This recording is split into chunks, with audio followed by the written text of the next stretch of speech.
The CEO stood frozen in the restaurant doorway, watching a maintenance worker sign to her daughter, and for the first time in 8 years she saw her child truly smile. What happens when a mother realizes a stranger speaks her daughter's language better than she ever could? When power, pride, and a corporate conspiracy collide on Christmas Eve, one woman must choose between the deal that will save her company and the truth that will save her soul. Stay with me until the end of this story, hit that like button, and comment what city you're watching from so I can see how far this journey travels. The December wind cut through Manhattan like a knife made of ice and broken promises. Evelyn Cross stood on the corner of Fifth Avenue, her Armani coat doing little to shield her from the cold that seemed to seep through expensive fabric and settle somewhere deep in her chest.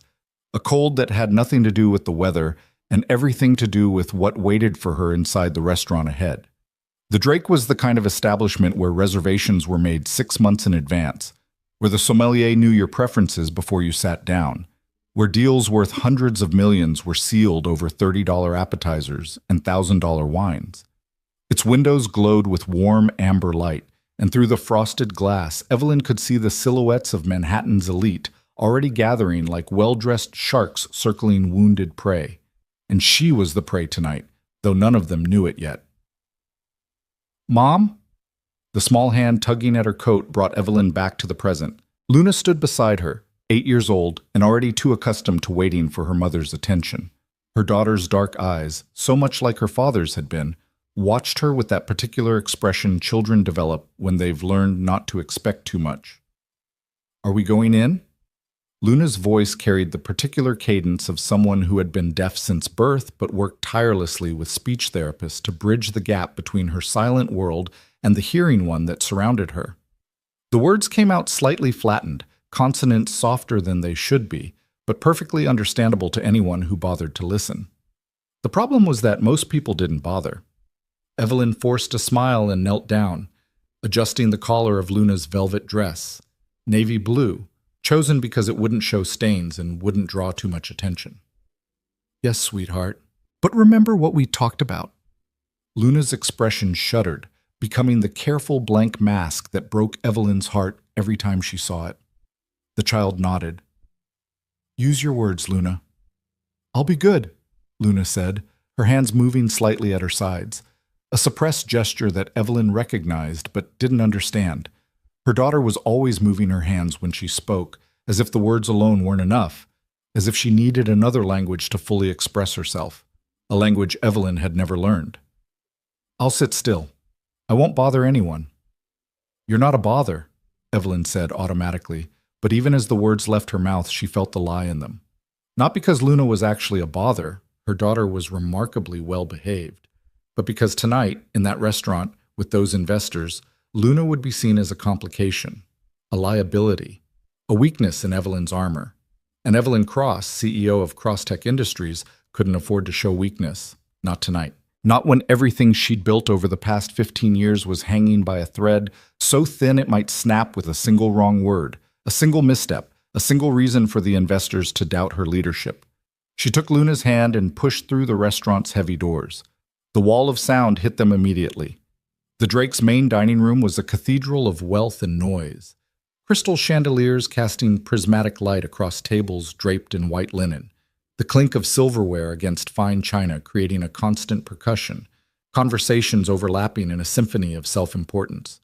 Laughter too loud to be genuine. The pop of champagne corks. The artificial warmth of people who smiled with their mouths but calculated with their eyes.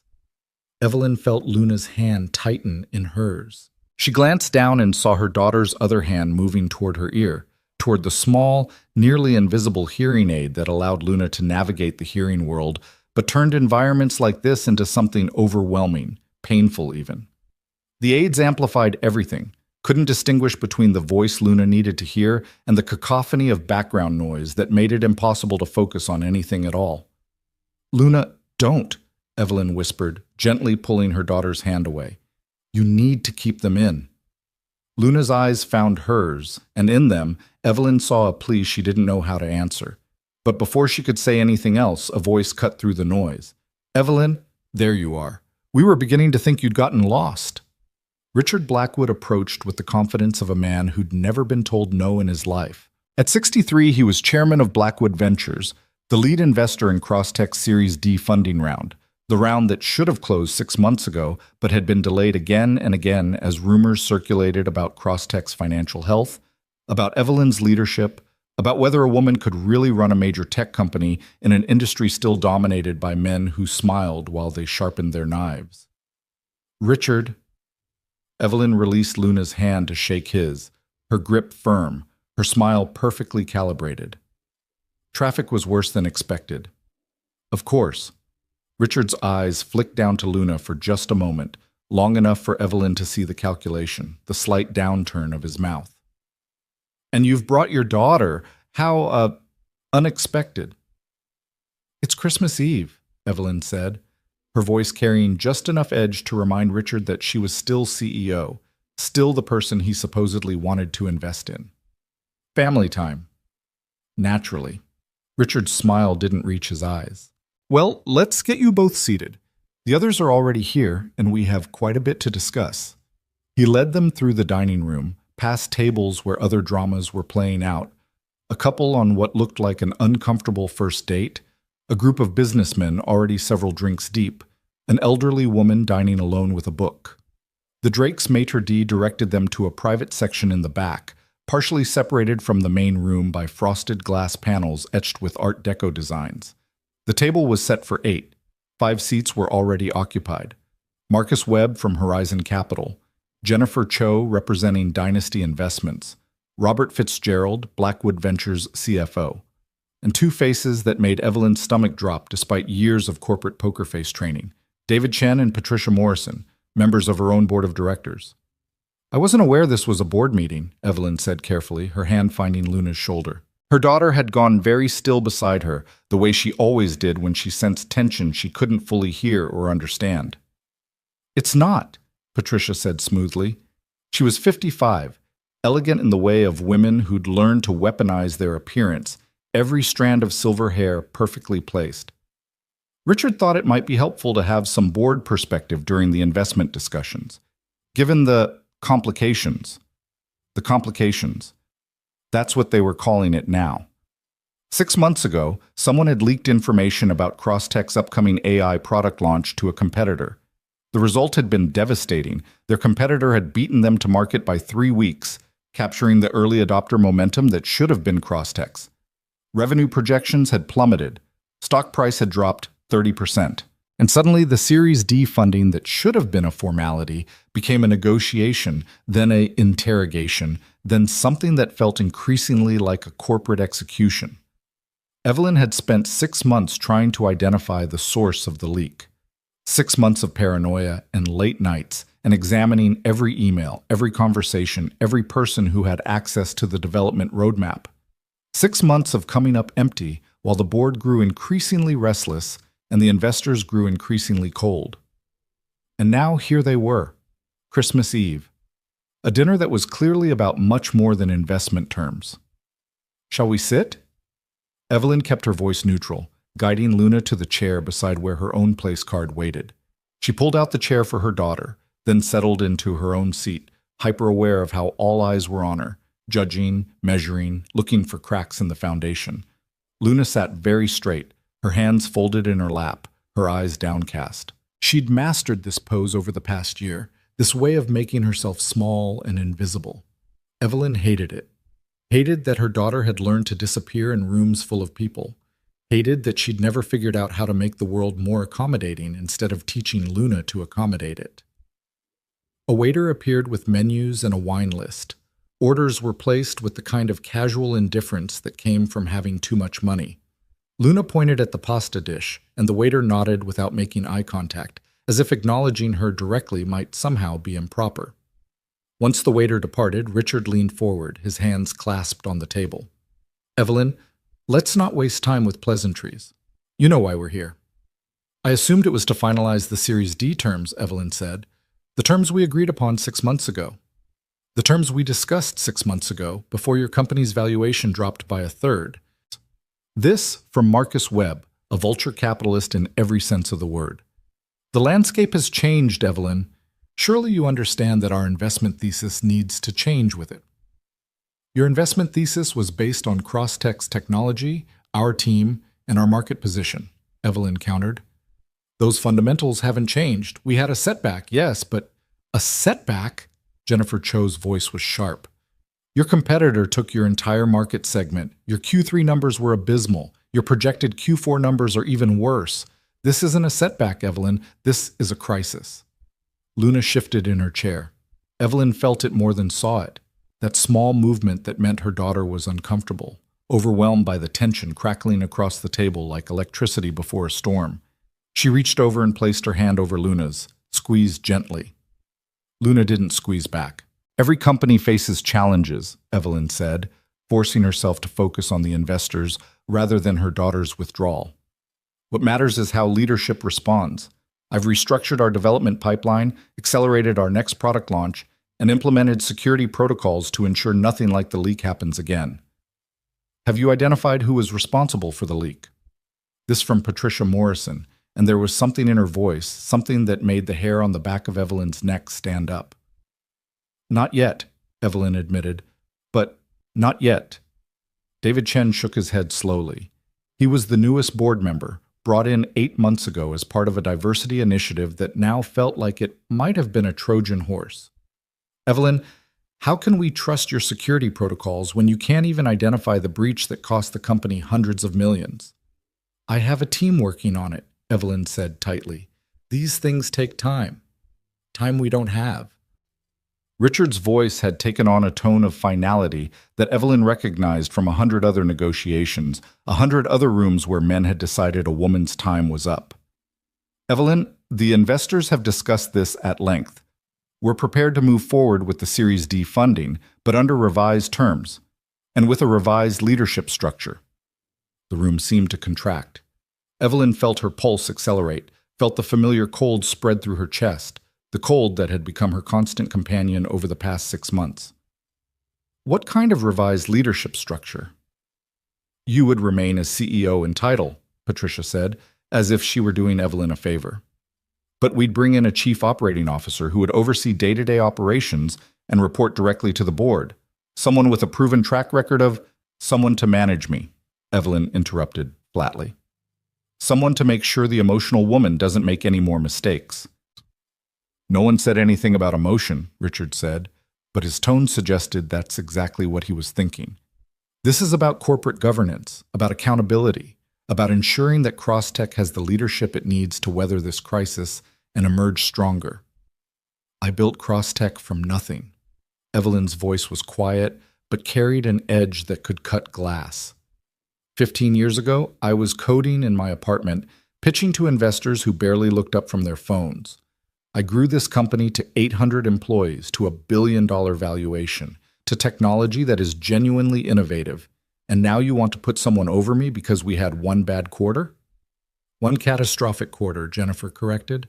And let's be honest, Evelyn, there are concerns beyond just the numbers.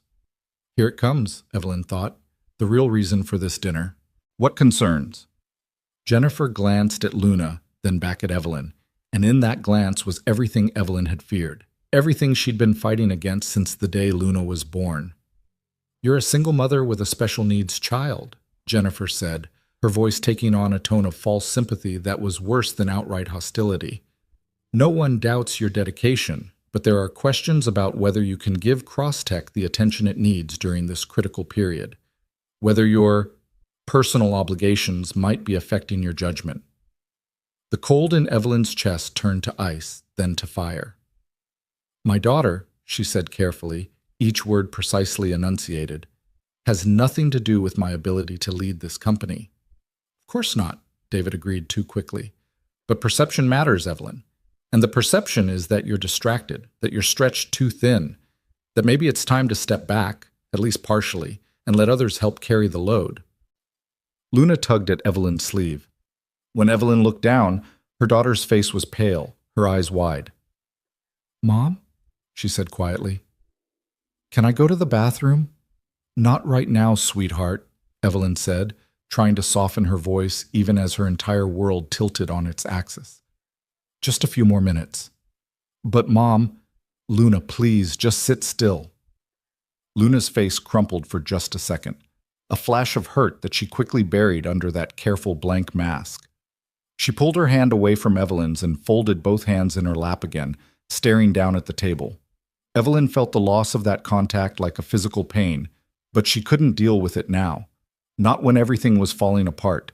Not when she needed every ounce of focus to fight for what she'd built. "Let me be clear," she said, turning her attention back to the investors. "I will not accept a COO position over me. I will not accept any leadership structure that undermines my authority as CEO. If those are your terms, then we don't have a deal." The silence that followed was heavy with implications. "Evelyn," Richard said finally, "be reasonable. You're not in a position to dictate terms here. Without this funding, Crosstech will be out of money in 6 months. Your options are to accept our structure or watch your company die." "There are other investors," Evelyn said, but even she could hear how hollow it sounded. They'd tried other investors. Every door in Silicon Valley had closed when word got out about their troubles. In this industry, failure was contagious, and no one wanted to catch it. "Are there?" Patricia's smile was cold. "Because, from what I understand, you've exhausted most of your options. This is the deal on the table, Evelyn. Take it or leave it, and explain to your 800 employees why their stock options just became worthless." Evelyn opened her mouth to respond, but before she could, the lights flickered. It was brief, barely a second, but everyone noticed. Conversations around them stuttered. The ambient noise of the restaurant dropped for a moment, then resumed. "Probably just the storm," Robert Fitzgerald said, glancing toward the windows where snow had begun to fall harder, wind driving it nearly horizontal against the glass. But Evelyn felt Luna stiffen beside her. Her daughter's hands moved to her ears, and this time Evelyn didn't stop her. Luna's face had gone from pale to almost gray, her breathing rapid and shallow. "Luna? What's wrong?" "The sound," Luna said, her voice strained in the way it got when her hearing aids were malfunctioning. It hurts, Mom. Something's wrong with..." The lights flickered again, longer this time, and then went out completely. The restaurant plunged into darkness. For 3 seconds, there was absolute silence, the kind of shocked quiet that follows when the world suddenly changes its rules. Then came the sounds of confusion, someone's nervous laugh, a glass being knocked over, chairs scraping as people stood. Emergency lights kicked in, casting everything in a dim, eerie red glow that made faces look ghostly and shadows dance across walls. Luna's hands were pressed hard against her ears now, her eyes squeezed shut. Evelyn could see her daughter's mouth moving, but couldn't hear what she was saying over the rising tide of voices, alarm, confusion, a few attempts at humor masking real fear. "Luna, it's okay," Evelyn said, pulling her daughter close. "It's just a power outage. It's fine." But Luna was shaking her head, her whole body trembling. "No, Mom, my aides, something's wrong with them. There's this noise, this horrible..." And then Luna pulled away from Evelyn and bolted. She moved fast, pushing through the crowd of people now standing around their tables, past concerned waiters trying to restore order, heading toward what Evelyn realized was a service door partially hidden behind one of the frosted glass panels. "Luna!" Evelyn stood, started to follow, but Richard's hand caught her arm. "Evelyn, we need to..." "My daughter," she said sharply, pulling free. "Excuse me." She heard Patricia's voice behind her, something about exactly what we're talking about, but Evelyn was already moving, following the small figure in the navy blue dress as Luna disappeared through the service door into whatever lay beyond. The service corridor was dimmer than the dining room, lit only by a few emergency lights placed at intervals along the wall. It smelled like industrial cleaning supplies, and the kind of food that's meant to be consumed quickly in employee break rooms.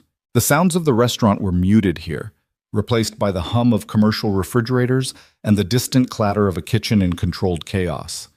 Evelyn found Luna 20 feet down the corridor, pressed against the wall, both hands over her ears, tears streaming down her face. "Sweetheart." Evelyn knelt in front of her daughter, gently touching her shoulder. "Talk to me. What's wrong with your hearing aids?" "It's like screaming," Luna managed, her voice rough with tears. "Like static and screaming, and it won't stop, and I tried to make it stop, but..." Okay, let's take them out." Evelyn's hand shook slightly as she reached for the nearly invisible devices. She'd watched the audiologist demonstrate this 100 times, but had rarely done it herself. Luna usually managed her own hearing aids, proud of her independence even at 8 years old. But tonight, Luna's hands were trembling too much. Evelyn carefully removed first one hearing aid, then the other. Luna's shoulders sagged with relief as soon as they were out, though tears continued to track down her cheeks. "Better?" Evelyn asked, then remembered. Without the aids, Luna couldn't hear her at all. She should sign. She knew she should sign. But Evelyn had never learned more than a few basic phrases, always telling herself she'd take lessons next month, next quarter, once things settled down at work. There had always been an excuse, always something more urgent, and Luna had learned to lip read and speak so well that it had been easy to tell herself that sign language wasn't really necessary. Now, looking at her daughter's tear-stained face in the red emergency lighting, Evelyn felt the full weight of that failure. She settled for touching Luna's face gently, trying to convey through touch what she couldn't through words. Luna leaned into her mother's hand for just a moment, then pulled back, wiping at her tears with the back of her hand. "I'm sorry," Luna said, her voice taking on the too loud quality it got when she couldn't hear herself. "I'm sorry I ran away. I'm sorry I ruined your dinner." "You didn't ruin anything," Evelyn said, forgetting again that Luna couldn't hear her. She tried to make her face say what her words couldn't, that none of this was Luna's fault, that Evelyn loved her, that, "Is everything all right here?" Evelyn turned to find a man standing a few feet away, wearing the kind of generic utility uniform that marked him as building maintenance or possibly security. He was in his mid-30s, tall and lean, with dark hair that curled slightly at his collar, observant eyes that took in the scene with what looked like genuine concern rather than nosiness. "We're fine," Evelyn said curtly, standing and positioning herself slightly between the man and Luna. "Just needed a moment away from the crowd."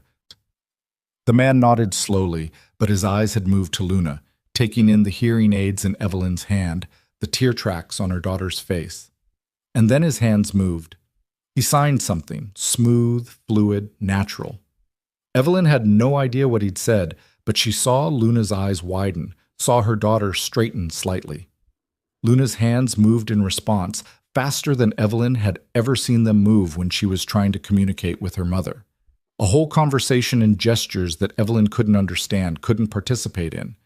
The man smiled and signed something else that made Luna's face brighten just slightly. Then he knelt down to Luna's level and continued the conversation in sign language, occasionally glancing up at Evelyn as if to include her, though they both knew she was excluded by her own ignorance. Evelyn watched her daughter come back to life, watched the tension leave Luna's shoulders, watched her respond with increasing animation, watched her almost smile become something more genuine, and felt something twist in her chest that might have been gratitude, or might have been jealousy, or might have been shame. After a minute, the man stood and addressed Evelyn directly, his voice gentle, but not condescending. "She says the power fluctuation caused feedback in her hearing aids, made them emit a high-pitched sound that was painful." "Who are you?" Evelyn asked. "Caleb Moore. I work maintenance for the building." He paused, then added, "My son is deaf. When I saw your daughter having trouble, I thought maybe I could help." Luna tugged at Caleb's sleeve and signed something rapidly. He listened, watched, then nodded and signed back before turning to Evelyn. "She wants to know if you're angry with her." The twist in Evelyn's chest became a sharp pain. "No, God, no. Luna—" She looked down at her daughter, tried to make her face convey everything she felt. "I'm not angry. I'm sorry. I'm sorry you were in pain and I didn't eat." She didn't finish the sentence, but they all knew what she meant. She didn't understand. She didn't know what Luna needed. She didn't speak her own daughter's language. Caleb signed something to Luna, who nodded, and then, hesitantly, reached out to take Evelyn's hand. "The power should be back soon," Caleb said, "but you might want to keep those hearing aids out until the system stabilizes. The fluctuations could happen again." "What's causing it?" Evelyn asked. "A storm wouldn't do this." Something flickered across Caleb's face, so quick that Evelyn almost missed it. "Could be a lot of things. Old building, old wiring. I'm sure the emergency crew will figure it out." He was lying, or at least not telling the whole truth. Evelyn had spent 15 years reading people across negotiating tables. and she knew what omission looked like. But before she could press him, voices echoed down the corridor, someone from the restaurant calling her name. "Miss Cross? Evelyn Cross?" Evelyn turned to see one of the Drake's managers hurrying toward them, looking harried. "Miss Cross, your party is asking for you. The power's coming back on, and they'd like to continue your discussion." Of course they would. The investors wouldn't let a little thing like a power outage derail their corporate coup. Evelyn looked down at Luna, then at the hearing aids in her hand, then back at Caleb. "Can she stay here with you?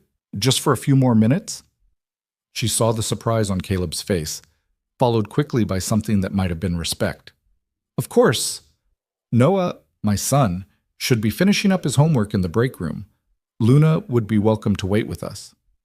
Luna signed something, and Caleb translated. "She says she'll be okay. She wants you to go back to your dinner." Such a good girl. Such a well-trained daughter. Always accommodating, always making herself small, always putting her mother's needs first, because that's what she'd learned to do. Evelyn knelt again, took both of Luna's hands in hers. "I'll be back as soon as I can. I promise." Luna nodded, but there was something in her eyes. A wariness, a learned doubt. How many times had Evelyn made promises she couldn't quite keep? How many times had "as soon as I can" stretched into hours? As Evelyn stood and turned to follow the manager back toward the dining room, she looked over her shoulder one last time. Caleb had already signed something that made Luna smile. Not the careful, controlled smile she gave adults who made her nervous, but a real smile, the kind Evelyn couldn't remember seeing in months. A stranger could make her daughter smile with just a few gestures. A maintenance worker she'd known for 5 minutes could communicate more in sign language than Evelyn had managed in 8 years. The cold in her chest became something else, something that felt like grief for all the conversations she'd never had, all the moments of connection she'd missed because she'd been too busy, too focused on building her company, too convinced that Luna's speaking and lip-reading meant that sign language could wait. The lights flickered once more as she re-entered the dining room, then steadied. The chandeliers blazed back to full brightness, making everyone squint. Conversations resumed with nervous laughter, relief palpable in the air. Evelyn returned to her table, where the investors sat with expressions ranging from impatience to poorly concealed irritation. "Everything all right?" Richard asked, his tone suggesting he didn't particularly care about the answer. "Fine," Evelyn said shortly, settling back into her chair. "Where were we?" "We were discussing the proposed leadership changes," Patricia said. "Evelyn, the board has already voted on this. 4-3 in favor of bringing in a COO. This is happening whether you agree to stay on as CEO or not. The question is whether you'll be part of Crosstech's future or not." 4-3. That meant that 3 board members had voted in her favor, probably the ones who'd made their fortunes in tech and remembered what it was like to build something from nothing. But 4 had voted against her, and in corporate governance, 4 beat 3 every time. "Who voted against me?" Evelyn asked quietly. Patricia had the grace to look uncomfortable, but David answered without hesitation. "Does it matter? The vote is what it is." It mattered. It mattered because Crosstech was hers, not in terms of equity, which had been diluted over several funding rounds, but in terms of vision, heart, soul. She'd built it. She'd grown it. She'd made every major decision for 15 years, and now they wanted to tell her she wasn't capable of managing what she'd created. The waiter appeared with their appetizers, a welcome interruption that gave everyone an excuse to look away from the tension crackling across the table. Evelyn stared down at some kind of artfully arranged fish that probably cost more than most people's weekly groceries and felt her stomach turn. She thought about Luna in that service corridor, about the way her daughter's face had lit up when someone finally spoke her language, about how Evelyn had failed at the one thing that should have mattered most. "I need to see the proposed terms," she heard herself say. "The complete proposed structure, reporting lines, everything." Richard's smile was victorious. "Of course. Robert has the documents prepared." Robert Fitzgerald pulled a folder from the briefcase beside his chair and slid it across the table. "It's all laid out here. The COO would report to the board. You would report to the COO on operational matters but retain strategic oversight. All major decisions would require board approval, It's a very standard structure for companies in transition. Evelyn opened the folder and began to read, though the words seemed to swim in front of her eyes. Standard structure. Companies in transition. All the corporate euphemisms for "we don't trust you anymore." She was halfway through the second page when the lights flickered again. This time, the flicker lasted longer. 3 seconds, 4, 5. And when they came back on, they weren't quite as bright. The chandeliers buzzed faintly, a sound that shouldn't have been there. Around the restaurant, people were looking up nervously. The manager who'd fetched Evelyn earlier was speaking urgently into a phone near the host stand.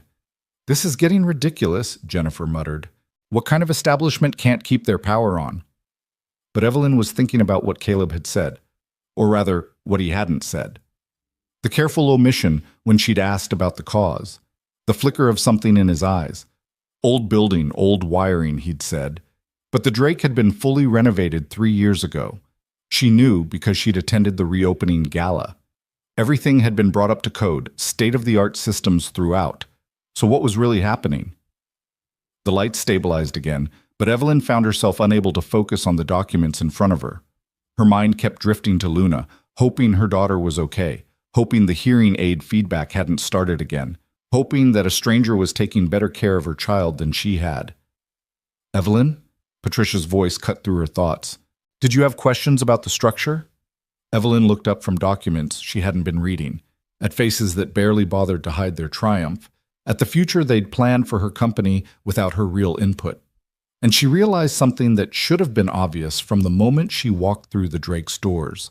This wasn't a negotiation. It was an ambush. The power outage had just delayed the execution. The question was whether she'd fight back or accept the blade. Before she could answer, before she could decide which version of herself she was going to be tonight, the restaurant's sound system emitted a screech of feedback that made everyone wince. Conversation stopped. Silverware clattered as hands moved to cover ears. And then, over the speakers, a voice. Distorted, artificial, clearly using some kind of voice modifier. "Ladies and gentlemen, your attention please. This establishment is experiencing a technical difficulty. For your safety, we ask that you remain in your seats and remain calm. The situation is under control."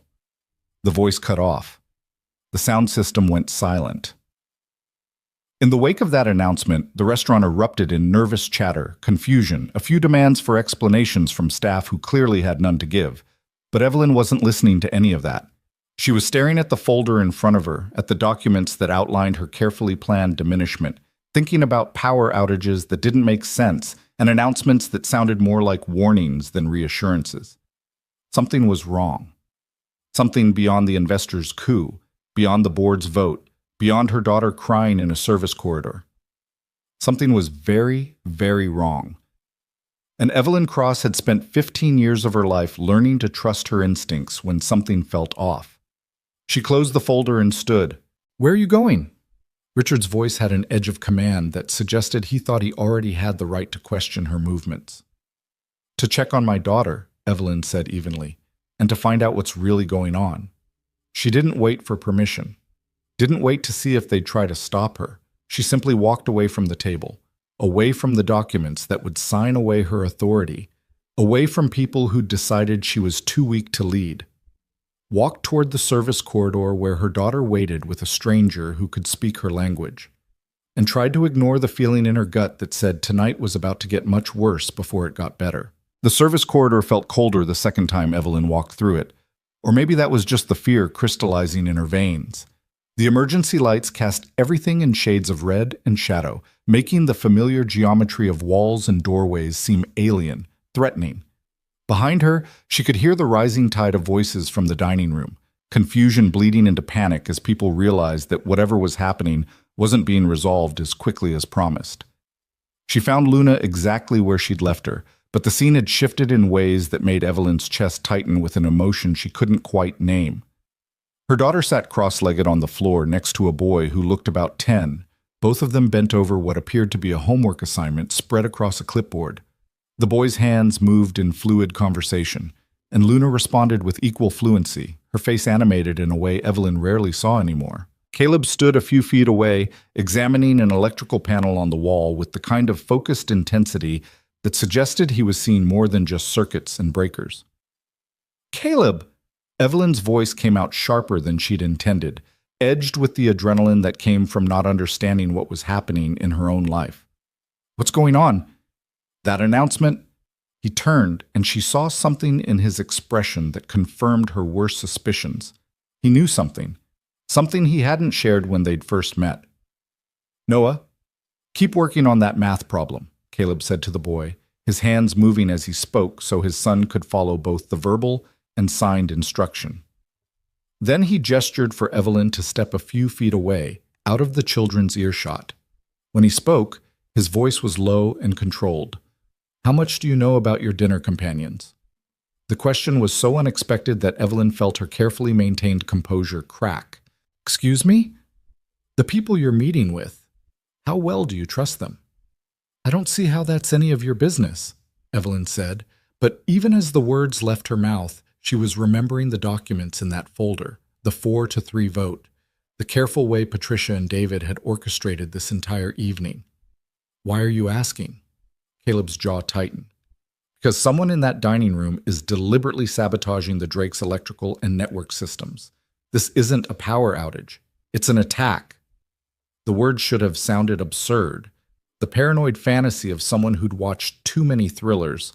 But Evelyn had built a career on reading people, on knowing when someone was lying and when they were telling an uncomfortable truth. And Caleb Moore wasn't lying. "How do you know?" she asked quietly. "Because I helped design the building's security systems when they renovated 3 years ago. I know every circuit, every backup, every failsafe." "What's happening tonight isn't random failure. Someone is systematically disabling security protocols while making it look like electrical problems." He paused, studying her face. "You're Evelyn Cross, Crosstech Industries. I recognized you when I saw you earlier, but I didn't want to say anything in front of your daughter." "Then why are you telling me now?" "Because whatever's about to happen, you need to know it's deliberate. And you need to decide whether the people you're meeting with tonight might have a reason to want you compromised." The word hung in the air between them like a threat. Compromised. Not just the business kind where your market position weakened or your stock price dropped. The kind where something genuinely dangerous was unfolding. Evelyn thought about the folder on the table, the COO position that had already been voted on before she'd even arrived. The way Patricia and David had looked at her, not with the discomfort of board members delivering bad news, but with something that might have been anticipation. "You think this is connected to my meeting," she said slowly. "You think someone I'm dining with is behind this. I think it's suspicious that on the same night you're having what looks like a very tense business dinner, someone is systematically taking down every security camera in this building while being careful to keep enough power running that no one evacuates." Caleb's eyes were steady on hers. "I think whoever's doing this wants everyone to stay exactly where they are while something else unfolds." A crash from the dining room made them both turn. Through the partially open service door, Evelyn could see chaos beginning to take hold. People standing, voices raised, the manager trying to maintain order while clearly having no idea what to tell anyone. "Mom?" Luna's voice, too loud without her hearing aids to modulate volume.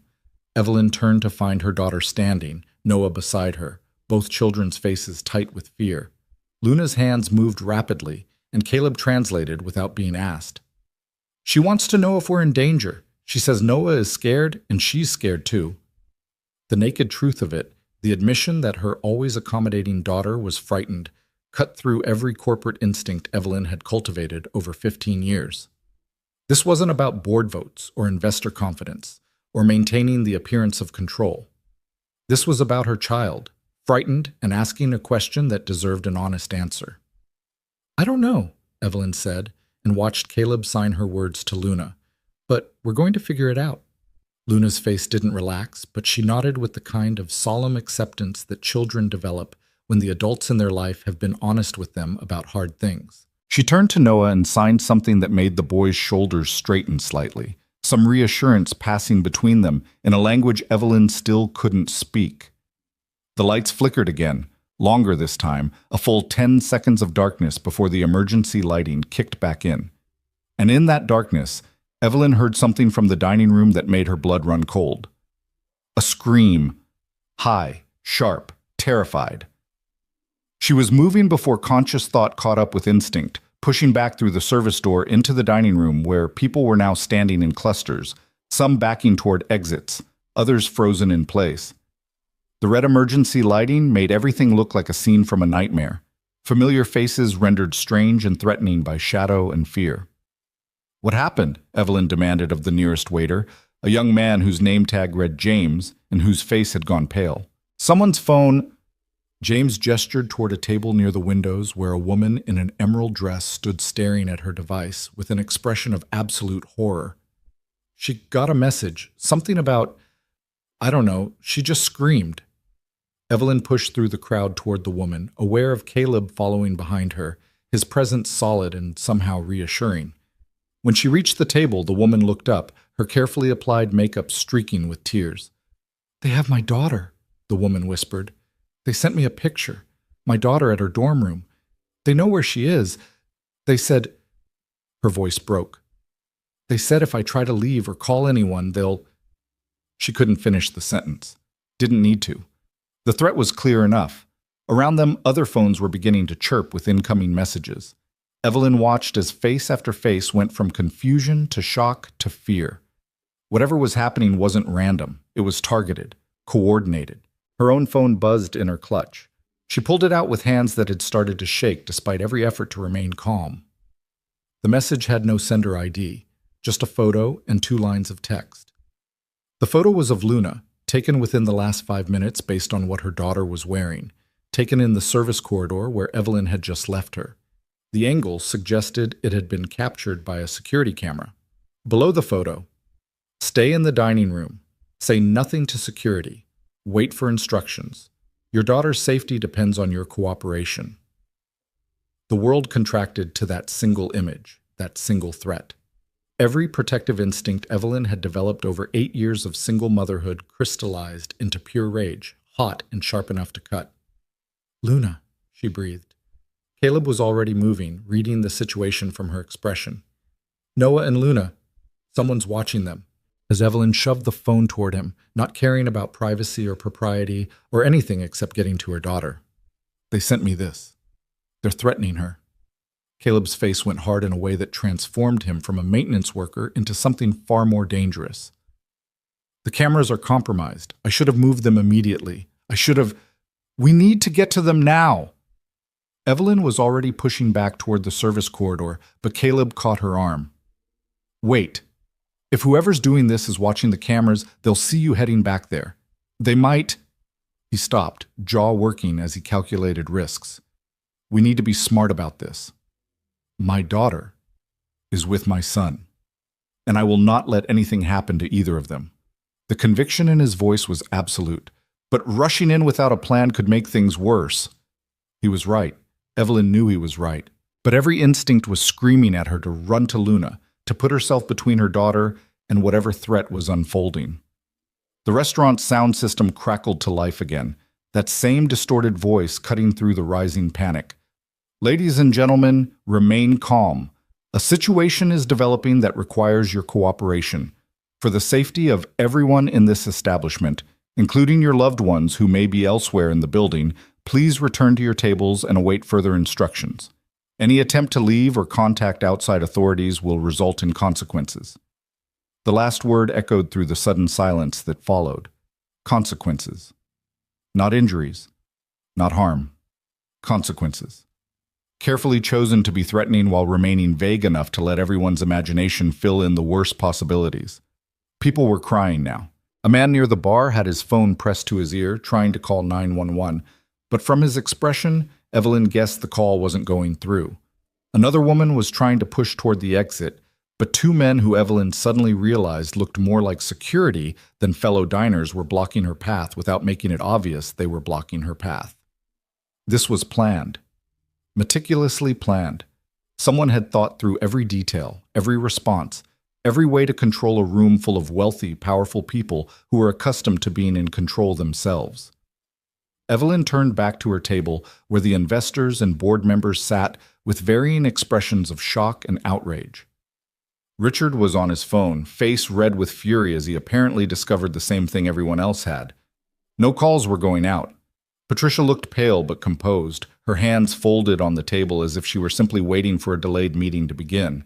David and Robert were conferring in whispers, while Jennifer Cho sat very still, staring at her own phone with an expression Evelyn couldn't quite read. Marcus Webb caught her eye and gestured her over with the kind of imperious wave that suggested he'd forgotten they were all hostages and had reverted to thinking of himself as someone who gave orders others followed. "This is unacceptable," Marcus said as soon as Evelyn was within earshot. "Whatever game someone's playing, but some." "This isn't a game." Evelyn's voice came out colder than she'd intended. "Someone is threatening people's families, including my daughter." Patricia's head snapped up. "What?" "Luna is being watched by whoever is doing this. They sent me her photo." Evelyn pulled out her phone again, showed them the image and threat. "Someone has access to all the security cameras. Someone knows exactly who's here and how to threaten them." "Then we need to contact the police," Richard said, but even he didn't sound convinced it would be that simple. "Phones aren't working," Jennifer said quietly. She held up her own device, showing a screen full of failed call attempts. "I've tried every number I have. Nothing goes through. Internet is down too. We're completely cut off." Caleb appeared at Evelyn's shoulder, moving with the kind of quiet authority that made even Marcus Webb pause before objecting to the presence of someone in a utility uniform at their table. "The landlines are down too. Every external communication system has been disabled. Whoever planned this knew exactly how this building's infrastructure works." "Who are you?" Patricia demanded. "Someone who designed the security systems you're all relying on right now," Caleb said evenly. "And someone who can tell you that this level of access, this level of control, it didn't come from outside. Someone inside this building, probably someone in this room, gave the attackers everything they needed." The silence that followed was absolute. Evelyn watched faces around the table, looking for tells, for guilty glances, for anything that might indicate who among them had betrayed everyone else. But these were people who'd built careers on poker faces and careful deception. If one of them was responsible, they weren't going to reveal it easily. "That's absurd," David said finally. "Why would anyone here cooperate with whatever this is? We're all victims." "Are we?" Caleb's gaze moved around the table, assessing each person with the kind of attention that made Evelyn revise her estimation of who and what he was. Not just building maintenance. Something more. Someone who knew how to read situations most people would miss. "Because from what I can see, some of you seem less surprised than others. Some of you had your phones in your hands before the announcement, as if you were expecting something." His eyes landed on Jennifer Cho, who'd been staring at her phone with that unreadable expression. "Ms. Cho, what did your message say?" Jennifer's carefully maintained composure cracked. "I don't know what you're talking about." "Your phone. You've been staring at it for the past 3 minutes. Not trying to call anyone, not texting, just staring. What are you looking at?" For a long moment, Evelyn thought Jennifer would refuse to answer. But then something in her face shifted. Resignation, maybe, or the calculation that denial would only make things worse. She turned her phone toward them. On the screen was a message similar to the one Evelyn had received, but with one crucial difference. Status: Phase 2 initiated. Maintain position. Asset extraction in progress. "Asset extraction," Evelyn repeated slowly. The corporate euphemism sounded obscene in the context of hostages and threats. "What assets? What are you involved in, Jennifer?" "Nothing. I received this by mistake, I think. I don't know what it means." But Jennifer's voice lacked conviction, and her hands trembled slightly as she pulled her phone back. Richard leaned forward, his earlier fury giving way to something more calculating. "Jennifer, if you know something about what's happening here—" "I don't know anything." Jennifer's voice rose, drawing attention from nearby tables. She seemed to realize it and lowered her tone. "I got a message. That's all. I have no idea who sent it or what it means." "Then why didn't you show it to anyone immediately?" Patricia asked. "Why sit there staring at it if you thought it was some kind of mistake?" Jennifer opened her mouth to respond, but before she could, the lights went out again. This time they stayed out longer. 30 seconds, 40. A full minute of darkness broken only by the red emergency lighting that seemed to grow dimmer with each passing second. In that darkness, Evelyn heard movement. Not the confused shuffling of frightened people, but purposeful footsteps. Multiple sets, coming from different directions. "Everyone stay where you are," a new voice called out. Male, authoritative, but not the distorted voice from the speakers. This was someone in the room with them. "Building security. We're working to resolve the situation. Remain calm," and the voice cut off with a grunt of pain and the sound of something heavy hitting the floor. People screamed. Someone near Evelyn knocked over a chair trying to move away from whatever had just happened. When the emergency lights brightened again, Evelyn saw what everyone else saw. One of the Drake's actual security guards unconscious on the floor, and standing over him were three men in dark tactical gear that looked nothing like the restaurant's usual staffing. The men wore masks, the kind that covered everything but the eyes, the kind that turned human beings into anonymous threats. One of them held up a hand, and the room fell silent with the weight of their collective fear. "Ladies and gentlemen," the masked man said, his voice calm and almost friendly, "I apologize for the disruption to your evening.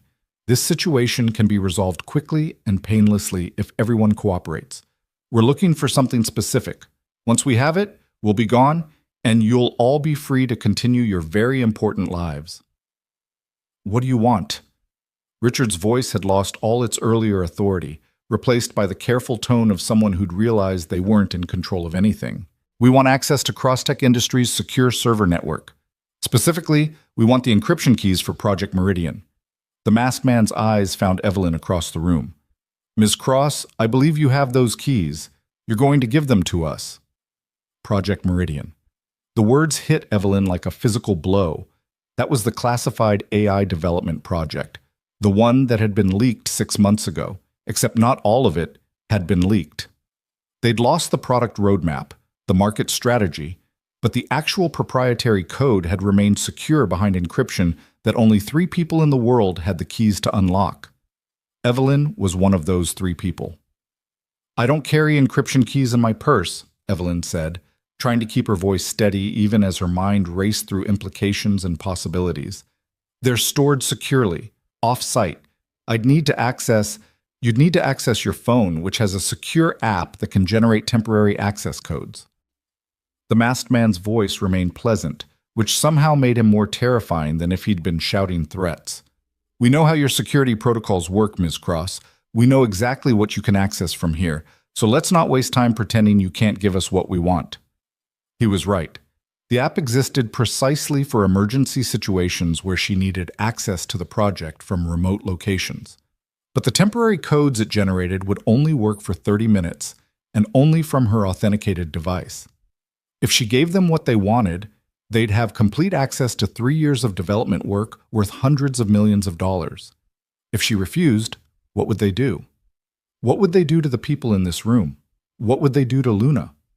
"My daughter," Evelyn said, her voice cracking slightly on the words. "Let me see my daughter. Let me know she's safe, and I'll give you what you want."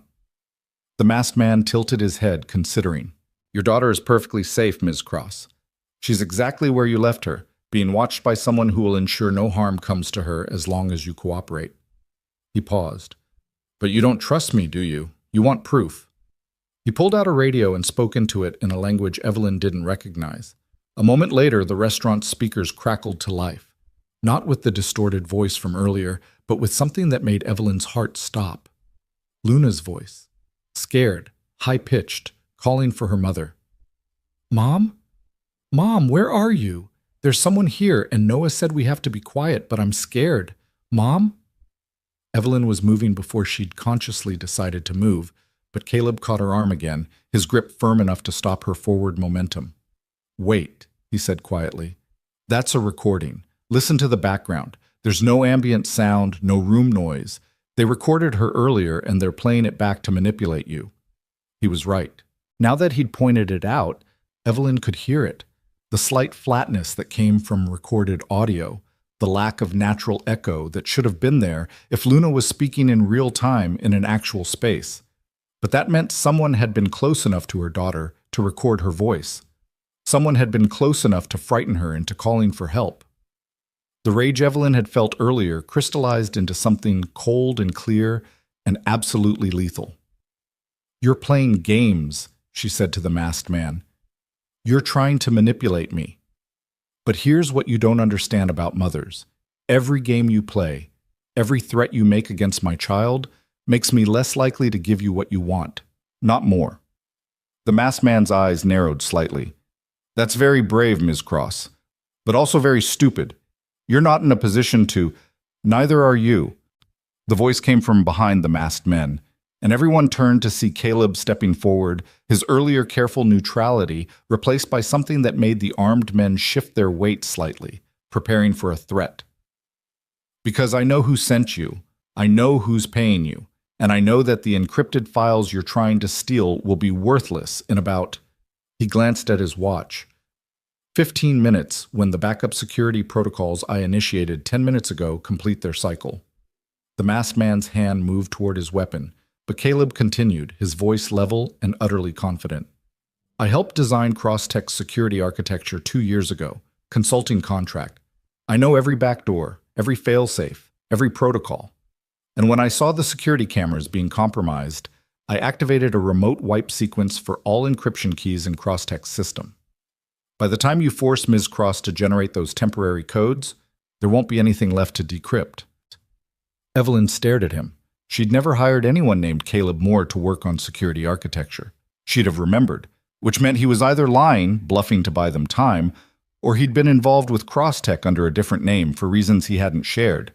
Either way, he'd just made himself a target. The masked man studied Caleb for a long moment, then spoke into his radio again. This time, Evelyn caught a few words that sounded like codes, instructions. Whatever he was saying, it was changing the situation.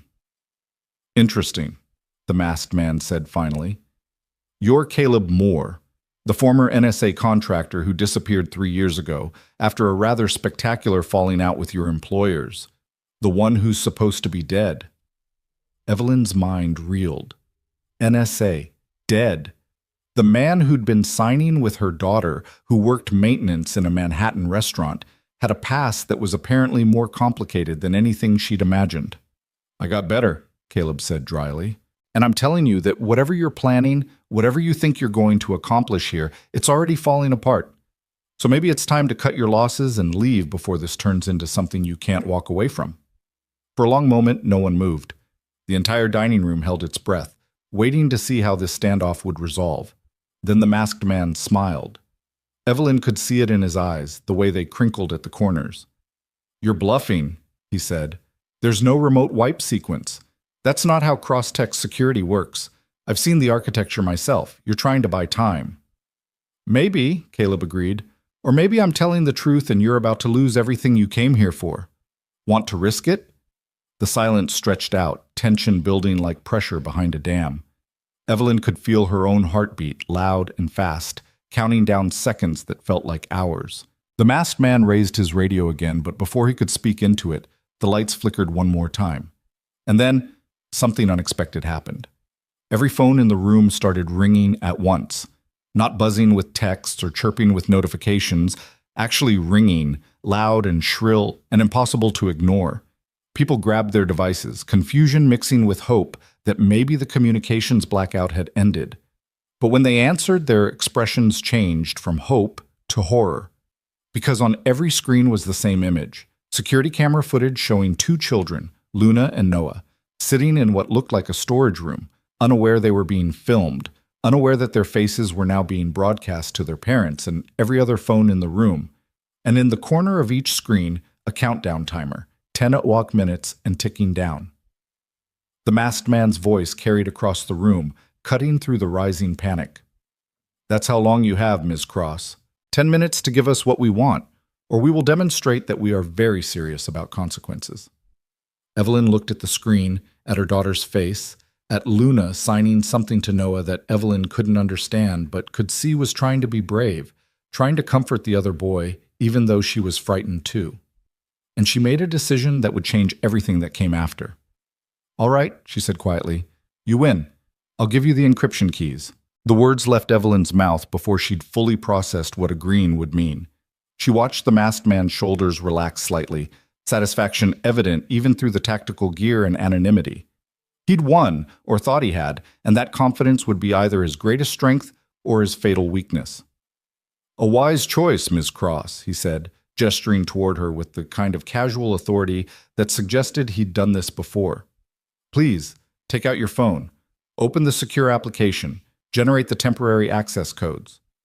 Evelyn's hand moved to her clutch, fingers closing around her phone. The screen still showed Luna's face, the countdown timer now reading 9:47. Every second that ticked away felt like a small death, a piece of her daughter's safety slipping through her fingers. But as she pulled the phone out, Caleb's voice cut through the moment with quiet intensity. Don't do it. Every head in the room turned toward him. The masked man's hand moved toward his weapon, but Caleb didn't flinch. He stood there with the kind of stillness that came from someone who'd faced worse threats and survived them. Excuse me? The masked man said softly. She shouldn't give you the codes, Caleb continued, his eyes on Evelyn now rather than their captors. Because once you have what you want, there's no reason to keep anyone here alive. You've shown your faces, well, your eyes, and voices can be analyzed. You've left traces. The only way you walk away clean is if no one can identify you afterward. The temperature in the room seemed to drop 10 degrees. People who'd been crying quietly began to sob in earnest. A man near the bar made a sound that might have been a prayer or might have been a curse. The truth of what Caleb had said settled over everyone like a burial shroud. That's a very dramatic interpretation, the masked man said, but something in his voice had changed, a flatness that suggested Caleb had touched on an uncomfortable truth. We're professionals. We have no interest in unnecessary violence. We came for data, not bloodshed. Then why disable all the communications, Caleb pressed? Why trap everyone here? Why not just grab Evelyn in the parking lot, force her to give you the codes at gunpoint? It would have been simpler, cleaner, far less exposure. He paused, letting the implications sink in. Unless the point wasn't just getting the codes, unless there's something else you need from tonight, something that requires all these witnesses to be here, trapped, unable to call for help. Evelyn's mind raced, connecting dots she'd been too frightened to see clearly before. The timing of this dinner. The investors and board members all gathered in one place. The vote that had already happened before she'd arrived. Jennifer's mysterious message about asset extraction. This isn't about Project Meridian at all, she said slowly, the pieces falling into place with horrible clarity. Or it's not just about that. This is about the board vote, about removing me as CEO. She turned to look at her dinner companions, studying their faces with new understanding. Patricia had gone very pale, her hands gripping the edge of the table. David wouldn't meet her eyes. Robert Fitzgerald was staring at his phone as if it might provide escape from whatever was unfolding. And Richard Blackwood, who'd orchestrated this entire dinner, who'd insisted on this specific date and this specific restaurant. Richard looked almost resigned, as if he'd known things would go wrong but hadn't had the courage to stop them. Someone at this table hired these men, Evelyn said.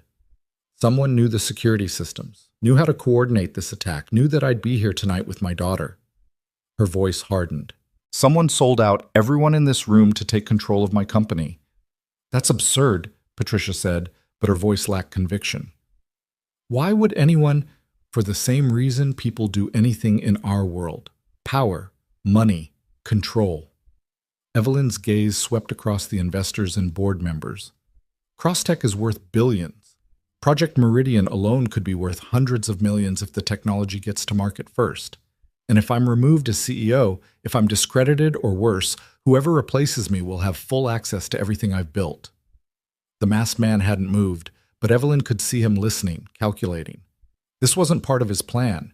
Having the victim figure out the conspiracy wasn't supposed to happen, not before he'd secured what he came for. Fascinating theories, Ms. Cross, he said finally. But they don't change the situation. You still have... He glanced at a phone one of his companions held up. 8 minutes and 30 seconds to give us those codes. After that, we'll need to demonstrate our seriousness. And I promise you, you don't want us to do that. The countdown timer on every phone ticked down another second. Luna's face stared out from the screens, frozen in a moment of fear that would haunt Evelyn for the rest of her life if she couldn't find a way to end this. But she couldn't give them the codes. Caleb was right.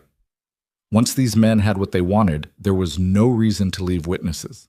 And beyond that, beyond even her own survival and the survival of everyone in this room, She couldn't hand over 3 years of work, 3 years of innovation that could change how AI integrated with critical infrastructure.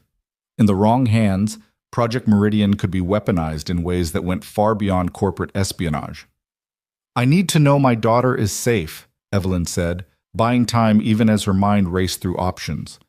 "The recording you played could have been made hours ago. I need to see her, talk to her, verify she's unharmed." The masked man tilted his head, considering. "You're stalling."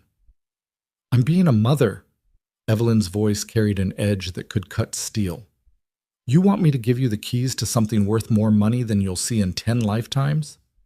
Fine, but I need to know that when I do, my daughter walks out of here alive, so let me see her, now." For a long moment, no one spoke. The countdown timer ticked down to 8:15. The emergency lighting cast everything in shades of red that made the entire scene feel like it was already drenched in blood. Then the masked man nodded slowly. "Fine, but you come alone. No heroics from your friend the maintenance man." His eyes found Caleb. "You stay here where my associates can keep an eye on you. And Ms. Cross, if you try anything at all, we start shooting hostages, starting with the board members who were stupid enough to think they could use us without consequences." Patricia made a small sound of distress. David's face went gray. So they had been involved, or at least they'd known something was going to happen tonight. Whether they'd understood the full scope of what they'd set in motion was another question. "All right," Evelyn said, "take me to my daughter." One of the other masked men moved forward, his weapon held in a way that was clearly meant to intimidate but stopped short of pointing directly at her. He gestured toward a service door that Evelyn recognized, the same one she'd used earlier to reach Luna. As she moved to follow him, Caleb caught her eye. He didn't speak, didn't gesture, but something passed between them, an understanding maybe, or a warning. He knew something she didn't, or he had a plan that he couldn't communicate with armed men watching their every move. Evelyn gave him the smallest nod and followed her escort into the service corridor. The red emergency lighting was even dimmer back here, making the familiar hallway feel claustrophobic and alien. Their footsteps echoed off concrete walls. Somewhere in the distance, she could hear the mechanical hum of the building's emergency systems struggling to maintain basic operations. "Where are they?" she asked, trying to get any information she could. The masked man didn't answer. He just kept walking, leading her deeper into the building's service areas, past storage rooms and utility closets and doors marked staff only. Finally, he stopped in front of a door that looked like all the others except for a small security keypad mounted beside it. He punched in a code. Evelyn tried to see the numbers, but he was careful to block her view, and the door clicked open. "Inside," he said. Evelyn stepped through into what appeared to be a security monitoring room. Banks of screens covered one wall, showing feeds from cameras throughout the building. Most of the screens were dark or filled with static, but a few still worked, showing frightened people in the dining room, staff huddled in the kitchen, guests trapped in rooms upstairs trying to figure out what was happening. And there, on one of the screens, she saw them. Luna and Noah sat in what looked like a break room, still unaware they were being watched. Noah's hands were moving in fluid conversation, and Luna responded with the same animated gestures Evelyn had seen earlier. They looked scared, but not panicked, staying close to each other in the way children do when they're trying to be brave for each other's sake. "They're not actually in danger," a new voice said, and Evelyn spun around to find someone else in the room, someone without a mask. Jennifer Cho stood by one of the equipment racks, her earlier composure completely restored. She looked like she belonged here, in this room full of surveillance equipment and criminal conspiracy. Like she'd been here before. "You," Evelyn breathed. "You're behind this." "Behind it? No." Jennifer's smile was cold. "I'm just a facilitator. Someone who understood that Crosstech had become too valuable to leave in the hands of someone who couldn't protect it. Someone who saw an opportunity and connected the right people at the right time." "The board vote," Evelyn said, pieces still falling into place. "You orchestrated that. You convinced Patricia and David that I was a liability." "I didn't have to convince them of much. They already thought you were distracted, overly emotional, unable to make the hard decisions a CEO needs to make." Jennifer gestured toward the screen showing Luna and Noah. "Look at you now. About to hand over your company's most valuable asset because you can't separate your role as a mother from your role as a leader. You're proving their point. The words were meant to hurt, meant to make Evelyn doubt herself. And 6 months ago, they might have worked. But Evelyn had spent the past half year learning that the people who questioned her competence were often the same people who'd never had to make decisions with real consequences, who'd never had to balance competing responsibilities, who'd never understood that caring about people wasn't a weakness. It was the only thing that made leadership worth having. "Where are they really?" Evelyn asked, ignoring Jennifer's speech. "Not on the cameras. Where are my daughter and that boy actually being held?" Jennifer's smile faltered slightly. "Why would you think—" "Because Caleb was right about the recording being fake. And if you were capable of faking that, you're capable of faking this." Evelyn gestured at the screen. "This is looped footage, isn't it? Recorded earlier, playing back to make me think they're still there." She watched Jennifer's face carefully, looking for the tell that would confirm her suspicion. And there it was, a slight tightening around the eyes, a calculation happening behind the corporate mask. "You're smarter than they gave you credit for," Jennifer said finally. "But it doesn't matter what you think. What matters is that you don't actually know where they are. And until you give us those codes, you won't get the chance to find out." The countdown timer on the screens read 6:45, less than 7 minutes before whatever consequence these people had planned would unfold. Evelyn looked at the screens, at the looped footage of her daughter trying to be brave, at the other feeds showing terrified people trapped throughout the building. She thought about 15 years of work, about the company she'd built from nothing, about technology that could change the world or destroy it, depending on whose hands it fell into. And she thought about Luna signing to Noah in a language Evelyn had never learned, trying to comfort another child while frightened herself, being so much braver than any 8-year-old should have to be. "All right," Evelyn said quietly. "I'll give you the codes, but not here. I need to see my daughter first. The real location, not some camera feed you've manipulated.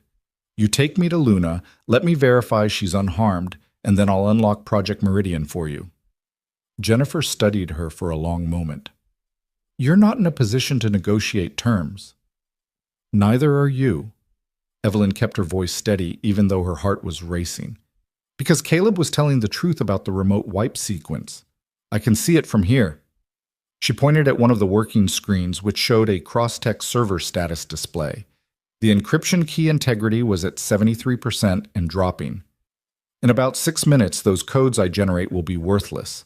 So you can either take me to my daughter now, or you can watch hundreds of millions of dollars evaporate while you try to threaten me into doing something that's already become impossible." It was a bluff.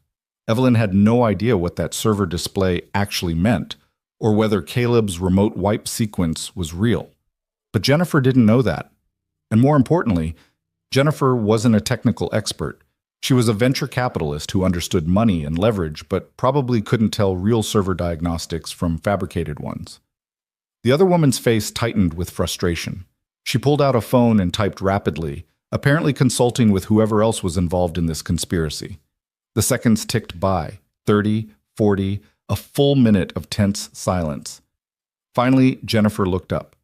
"Fine, but if this is some kind of trick—" "The only people who've been tricking anyone tonight are you and whoever else voted to remove me," Evelyn said flatly. "Now take me to my daughter." Yet Jennifer gestured to the masked man who'd escorted Evelyn here. He nodded and spoke into his radio in that language Evelyn still couldn't identify. A moment later, a response came back. "They're in the sub-basement," the masked man said. "Storage area. We'll take you there, but your daughter and the boy stay where they are until we have the codes. Non-negotiable." It wasn't ideal, but it was better than nothing. At least Evelyn would know where Luna was, would be able to see that she was actually safe rather than trusting manipulated footage. They left the security room and headed deeper into the building's infrastructure, down a service stairwell that smelled of concrete and machine oil, past levels marked for parking and mechanical systems, down to a sub-basement that Evelyn hadn't even known existed.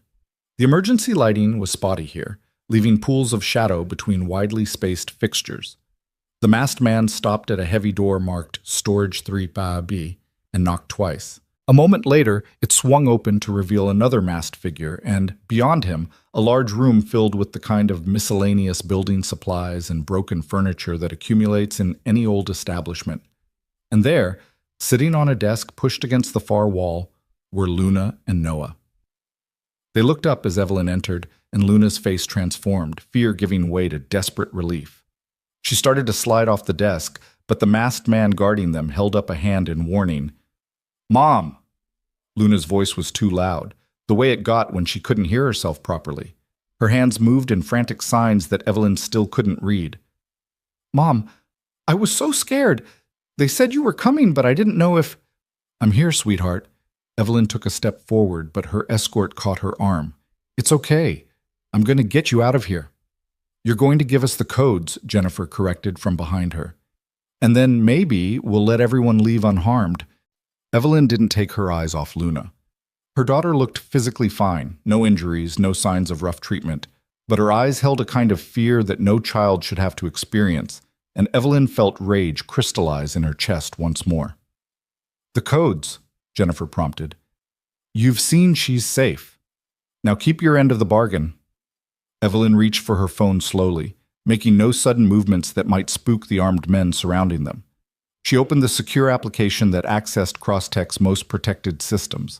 The interface required her fingerprint, facial recognition, and a 16-digit password that changed daily according to an algorithm only she and 2 other people knew.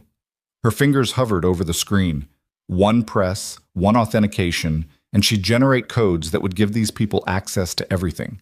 All her work, all her innovation, all the potential that Project Meridian represented, both for good and for harm. But what choice did she have? Luna was here, frightened and vulnerable. Noah, too, a child who'd done nothing except be in the wrong place at the wrong time. And upstairs, dozens of other innocent people trapped in a situation none of them had asked for. "Do it," Jennifer said, "or we start making this a lot less pleasant for everyone." Evelyn's finger moved toward the authentication button. She could see Luna watching her, could see the trust in her daughter's eyes, trust that Mom would fix this, that Mom would make everything okay the way she always tried to do. And then several things happened at once. The door they'd entered through burst open hard enough to slam against the wall. Someone shouted in that foreign language. The lights went out completely, not just dimmed, but utterly black, as if every electrical system in the entire building had failed simultaneously. In the darkness, Evelyn heard gunshots, 3 sharp cracks that echoed off concrete walls and made her heart stop. Someone screamed, something heavy hit the floor, and then a voice, Caleb's voice, cut through the chaos. "Luna! Noah! Get down!" Evelyn dropped to a crouch on pure instinct, trying to make herself a smaller target while simultaneously trying to locate Luna in the absolute darkness. Her hands found the desk, then small hands that grabbed onto hers with desperate strength. "Mom!" Luna's voice, terrified, but right there, close enough to hold. "I've got you," Evelyn said, pulling her daughter close. "I've got you, sweetheart. Just hold on to me." More shouts, more movement, the sound of a struggle, bodies hitting walls, the particular thud of someone going down hard, a grunt of pain that might have been male or female, might have been one of their captors, or one of the hostages, or someone else entirely. Then flashlight beams cut through the darkness, sweeping across the room in chaotic patterns. Evelyn saw snapshots of the scene like photographs in a strobe, one of the masked men on the ground, not moving, another backing toward a different exit. Jennifer pressed against a wall, her earlier confidence completely gone. The guard who'd been watching the children struggling with someone in dark clothing who moved with professional efficiency. Caleb. It had to be Caleb, though Evelyn couldn't see clearly enough to be certain. "Everyone stay down!" A new voice, American this time, with the kind of authority that came from law enforcement or military training. "FBI, nobody move!" FBI? How had the FBI gotten here? Communications had been cut off. No one could call for help. Unless someone had called before the blackout. Unless Caleb's background wasn't just NSA contractor. Unless this had been anticipated by someone who knew more than they'd been letting on. The flashlight beams converged on the room's exits, and in their light, Evelyn could finally see what had happened. 4 new people in tactical gear, real FBI tactical gear, she could see the insignia now, had secured the room. The masked men were either on the ground or had fled. Jennifer Cho stood frozen, her hands slowly rising in surrender, and Caleb knelt beside Noah, his hands moving in rapid signs to check that the boy was okay, his face showing the kind of fear that only a parent could feel. "Are you hurt?" he was asking Noah, his voice tight with barely controlled emotion. "Tell me you're not hurt." Noah signed back. Evelyn couldn't understand the words, but the meaning was clear from the way Caleb's shoulders sagged with relief. Then Noah pointed at Luna, and Caleb's eyes found Evelyn's across the room. "You okay?" he called. Evelyn nodded, not trusting her voice yet. Luna was pressed against her side, trembling but safe. Safe. The word kept repeating in Evelyn's mind like a prayer or a promise finally kept. One of the FBI agents moved toward them, her weapon lowered but ready. "Ma'am, I'm Special Agent Chen. Are you Evelyn Cross?" "Yes," Evelyn managed. "My daughter is safe now. You're all safe." Agent Chen's voice carried professional reassurance. "We've secured the building. The hostages upstairs are being evacuated. Medical teams are standing by." "How did you—" Evelyn started to ask, but the agent held up a hand. "Mr. Moore contacted us before the communications blackout went into full effect. He identified himself as a former colleague and provided enough information to get us mobilized." She glanced at Caleb. "Though he left out the part about children being in immediate danger. We had to move faster than planned when we realized—" "I told you everything I knew when I knew it," Caleb interrupted, still holding on to Noah like he might disappear if he let go. "The children were moved to this location after I made the call. I didn't know until—" He stopped, jaw tight. "It doesn't matter. Is everyone upstairs okay?" One security guard with minor injuries, several people in shock, but no fatalities. Agent Chen's expression hardened. "Though it could have gone very differently if you hadn't given us that heads up." Evelyn looked at Caleb with new understanding. He'd known something was wrong from the first power fluctuation. He'd assessed the situation, identified the threat, and taken action, all while pretending to be just a maintenance worker caught in the wrong place at the wrong time. "Who are you, really?" she asked quietly. Before Caleb could answer, Jennifer's voice cut through the moment with desperate defiance. "You don't understand what you've done. Crosstech was failing. The board voted. We had the right to make changes. This was just insurance, making sure the transition happened smoothly." "Insurance?" Evelyn stood slowly, making sure Luna stayed safely behind her. "You hired armed men to hold innocent people hostage. You threatened children. You were going to steal technology that could be weaponized, and you call that insurance?" "I call it doing what needed to be done." Jennifer's face twisted with something that might have been genuine belief or might have been the last desperate justification of someone who knew they'd gone too far. "You were going to destroy everything with your emotional leadership and your inability to make hard choices. Someone had to commit multiple felonies," Agent Chen interrupted. "Corporate espionage, kidnapping, conspiracy, assault on federal officers if we count the ones you tried to shoot when we breached. Ms. Cho, you have the right to remain silent. I suggest you start using it." As another agent moved to formally arrest Jennifer, Evelyn felt the adrenaline that had been keeping her upright begin to fade. Her legs went unsteady. She sank back down to the floor, and Luna immediately pressed close, small arms wrapping around her mother's neck. "I was so scared," Luna whispered against Evelyn's shoulder. "I didn't know what was happening. Noah tried to explain, but he was scared too. And then that man came and said, 'We had to be quiet,' and I tried to be good, Mom. I tried to be so good." "You were perfect," Evelyn said, her voice breaking on the words. "You were so brave, sweetheart. So brave." She held her daughter and let herself feel everything she'd been pushing down for the past hour. The terror, the rage, the helplessness of not knowing if she'd be able to protect the person who mattered most. Let herself feel it and then, slowly, let it begin to drain away, replaced by the simple relief of Luna's heartbeat against her chest, solid and real and safe. Around them, federal agents secured the scene and began the work of processing what had happened. Evelyn heard them talking about the suspects who'd fled, about securing evidence, about interviewing witnesses. The professional machinery of law enforcement grinding into motion to make sense of chaos and assign consequences to choices. Eventually, Agent Chen returned to crouch beside them. Ms. Cross, we're going to need a full statement from you, and medical should check both you and your daughter, but that can wait a little while. First, let's get you both upstairs and out of this basement. Evelyn nodded, but when she tried to stand, she found her legs still weren't quite ready. Caleb appeared beside her, offering his hand. Come on, he said quietly. I've got you. She took his hand and let him help her up, Luna still clinging to her other side. Together they made their way back through the building's service areas, following the FBI agents and the emergency lighting that was gradually being restored to full power. As they climbed the stairs, Evelyn looked back at Caleb. You called the FBI before the blackout. You knew this was going to happen.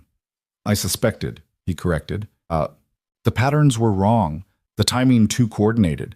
I made the call as a precaution, but I didn't know for certain until... He stopped, choosing his words carefully. I worked security for a lot of years. You learn to recognize when something's off. NSA, Evelyn said, remembering what the masked man had said.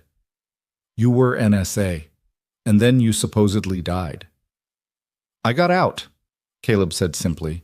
Started over. Built a different life for Noah and me. The kind of life where I fix electrical panels and help him with homework instead of... He stopped again, aware that Luna was listening even if she couldn't hear every word. Instead of other things. They emerged into the restaurant's service corridor, then into the dining room itself. The scene there was controlled chaos. Police and FBI moving through, taking statements, guiding hostages toward exits. Emergency vehicles flashed red and blue through the windows. Someone had turned on all the regular lights, making everything seem too bright, too normal after the nightmare of the past hour. Evelyn's dinner companions were clustered near their table, all looking various degrees of shaken. Patricia's perfect makeup was ruined by tears. David stared at nothing, face gray with shock or guilt. Robert was on his phone, already calling lawyers if Evelyn had to guess. Richard sat alone, head in his hands. Only Marcus Webb looked relatively composed, though even he had lost his earlier arrogance. When he saw Evelyn, he stood and approached slowly, hands visible in a gesture of non-threat. Evelyn, I had no idea, none of us knew it would... He stopped, seeming to realize how hollow any explanation would sound. I'm sorry, we were wrong, about all of it. Evelyn looked at him, at all of them, and felt something shift in her chest. Not forgiveness. She wasn't ready for that, might never be ready, but a kind of cold clarity about what came next. The board vote, she said quietly. I want it reversed. Tonight. Or I walk away and you can explain to the shareholders why Crosstech's CEO quit in the middle of a federal investigation into corporate espionage orchestrated by your own board member. Marcus's face went very still. You're asking us to piss... I'm not asking. I'm telling you what's going to happen. Evelyn's voice carried the kind of steel that came from having survived something that should have broken her. You vote now. You vote unanimously to affirm my position as CEO, or I will burn this company to the ground on my way out. Your choice. She saw him calculating, weighing options, trying to find some angle that would let him maintain control. But they both knew she held every card that mattered. The FBI would be investigating everyone connected to tonight's events. The media would be ravenous for the story. And Crosstech's reputation, its very survival, would depend on showing stable leadership that could navigate the crisis rather than infighting that had enabled it. I'll make the calls, Marcus said finally. We can have an emergency board meeting convened within the hour. Good. Evelyn turned away from him, back to Luna, who'd been watching with wide eyes. Let's go outside, sweetheart. I think we've spent enough time in this building. They walked toward the exit, passing through rooms full of federal agents and shocked witnesses, until finally pushing through the front doors into cold December air that felt like absolution. Snow was falling harder now, covering the city in white that made everything look clean and new despite the violence and fear that had just unfolded. Luna tilted her face up to catch snowflakes, and for a moment she looked like just a child again. Not a hostage, not a pawn in corporate warfare, just an 8-year-old girl experiencing the simple joy of snow on her face. Caleb and Noah emerged behind them, and the boys immediately found each other, hands moving in rapid conversation as they processed what they'd survived together. Thank you, Evelyn said to Caleb, For everything. For protecting them. For calling the FBI. She stopped, not quite sure how to articulate what he'd done, the way he'd understood the situation and acted when she'd been too paralyzed by fear to see all the angles. "You don't need to thank me," Caleb said. Noah is everything to me. If something had happened to him," his voice roughened, "I would have burned that building down myself to get him out. So I understand what you were feeling, what you were willing to do." They stood together in the falling snow, two parents who'd survived something that should have destroyed them, watching their children sign to each other in a language of resilience and relief. And Evelyn felt something she hadn't felt in 6 months, maybe longer. A sense that she wasn't alone in this. That maybe she didn't have to be the CEO who never showed weakness, the mother who never admitted she needed help, the woman who carried everything herself because asking for support felt like failure. Inside the restaurant, she could see through the windows as Marcus Webb made phone calls, assembling the board for their emergency meeting. In a few hours, she'd have to face them again, have to be the CEO who demanded accountability and charted the path forward. But right now, in this moment, she was just a mother holding her daughter's hand while snow fell on Manhattan, and the worst night of her life finally came to an end. Or so she thought, until Agent Chen emerged from the building with an expression that made Evelyn's momentary peace evaporate. "Ms. Cross, we need to talk," the agent said. "We've been reviewing the security footage from before the communications blackout, and there's something you need to see." The snow that had seemed like absolution moments ago now felt like a curtain hiding something darker. Evelyn's hand tightened on Luna's, every protective instinct that had briefly relaxed now snapping back into full alert. Agent Chen's expression carried the weight of someone about to deliver news that would change everything. Again. "What did you find?" Evelyn asked, her voice steadier than she felt. "Not here." Agent Chen glanced at Luna, then at the crowd of police and media that was beginning to gather beyond the security perimeter. "Somewhere private. This involves the board vote, the leak that happened 6 months ago, and who was actually behind tonight's attack." Caleb stepped closer, positioning himself so that both children were partially shielded by his presence. "The kids have been through enough. Whatever you need to show Ms. Cross can wait until they're safe," Agent Chen agreed. "There's a command vehicle around the corner. Climate-controlled, secure. The children can wait there with one of our family liaison officers while we talk." Evelyn looked down at Luna, who was watching the exchange with the kind of careful attention that meant she was picking up on the tension even if she couldn't hear every word. Her daughter's earlier relief had faded, replaced by a wariness that broke Evelyn's heart all over again. How many times tonight had Luna thought things were okay, only to have fear resurface? "Sweetheart," Evelyn said, kneeling down to Luna's level, "Agent Chen needs to talk to me about grown-up things, but you'll be safe with Noah and a nice officer. I'll be right nearby, 10 minutes, I promise." Luna's hands moved in signs Evelyn still couldn't read, her face showing the internal debate between wanting to be brave and needing the security of her mother's presence. Finally, she nodded, but her grip on Evelyn's hand didn't loosen. "I'll stay with them," Caleb offered. "Noah's been through trauma before. He knows how to process it, but he shouldn't be alone right now. And Luna." He met Evelyn's eyes. Luna shouldn't be alone either. The fact that a stranger understood her daughter's needs better than half the board of directors ever had struck Evelyn with fresh force. But this was neither the time nor place to unpack that particular revelation.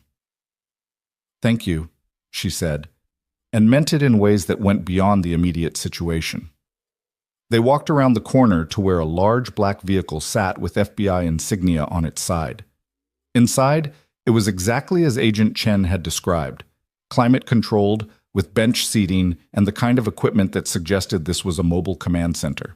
A female officer with kind eyes and the badge of someone trained in crisis management greeted them warmly, immediately engaging both children with questions about their favorite things, while Agent Chen led Evelyn to a small conference area in the back of the vehicle. A laptop sat open on the narrow table, its screen dark but waiting. Agent Chen settled into one seat and gestured for Evelyn to take the other. "What I'm about to show you is part of an ongoing investigation," the agent began. "The Bureau has been looking into corporate espionage cases targeting tech companies for the past 18 months. Crosstech wasn't the first company hit, But your case was different, more personal, more surgical in what was taken and how. Evelyn felt her pulse accelerate. You've known about the leak this whole time? We've known about a pattern. Individual companies reported security breaches, intellectual property theft, but no one connected the dots until we started seeing the same methodologies, the same digital fingerprints. Agent Chen pulled up something on the laptop. 3 months ago, we identified a conspiracy involving multiple venture capital firms, board members from various companies, and a group of former intelligence operatives selling their skills to the highest bidder. Jennifer Cho, Evelyn said quietly. She was part of this larger conspiracy. She was a recruiter, someone who identified vulnerable targets, CEOs who could be pressured or removed, companies whose technology was valuable enough to steal, but whose security could be compromised. Agent Chen's fingers moved across the keyboard, pulling up files. But here's what we didn't know until tonight. The specific timeline of who betrayed Crosstech and when. She turned the laptop toward Evelyn. On the screen was security footage from the Drake, time-stamped from earlier that evening, before the power failures, before the hostage situation, before everything had fallen apart. The angle showed the restaurant's parking area and entrance. Watch, Agent Chen said, and pressed play. The footage showed luxury cars pulling up, well-dressed people entering the restaurant. Evelyn recognized several faces, investors, board members, herself and Luna arriving. Timestamps ticked by as the dinner guests assembled. Then, at 7:43 p.m., a car Evelyn didn't recognize pulled up. The driver stayed in the vehicle, but the passenger got out and walked purposefully toward a service entrance around the side of the building. Agent Chen paused the video on a clear shot of the passenger's face. Patricia Morrison. Your board member arrived 45 minutes before the dinner was scheduled to start, Agent Chen said. And she didn't use the main entrance. She went directly to the service area where someone was waiting for her. The agent advanced the video. Patricia disappeared inside, and for several minutes nothing happened. Then, at 7:51 p.m., she emerged, and she wasn't alone. She was accompanied by one of the masked men from tonight's attack, though in this footage he wasn't wearing a mask. He was just a face, ordinary and unremarkable except for what he represented. They spoke for less than a minute. Patricia handed him something, too small to see clearly in the footage, but the shape suggested a USB drive or access card. Then she returned to the car and drove around to the main entrance, arriving fashionably late at 8:07 p.m., as if she'd been delayed by traffic rather than coordinating with the people who would terrorize everyone an hour later. Evelyn stared at the frozen image of Patricia's face, illuminated by the parking lot lights, showing no signs of stress or guilt. Just cold determination. She gave them access to the building's security systems, Evelyn said, the pieces falling into place with sickening clarity. That's why they could disable everything so completely. They had the codes, the overrides, everything they needed. That's our assessment, Agent Chen confirmed. But it gets worse. Keep watching. She advanced the footage again. At 8:15 p.m., another car arrived. This one Evelyn recognized immediately, Richard Blackwood's distinctive silver Mercedes. He parked but didn't immediately get out.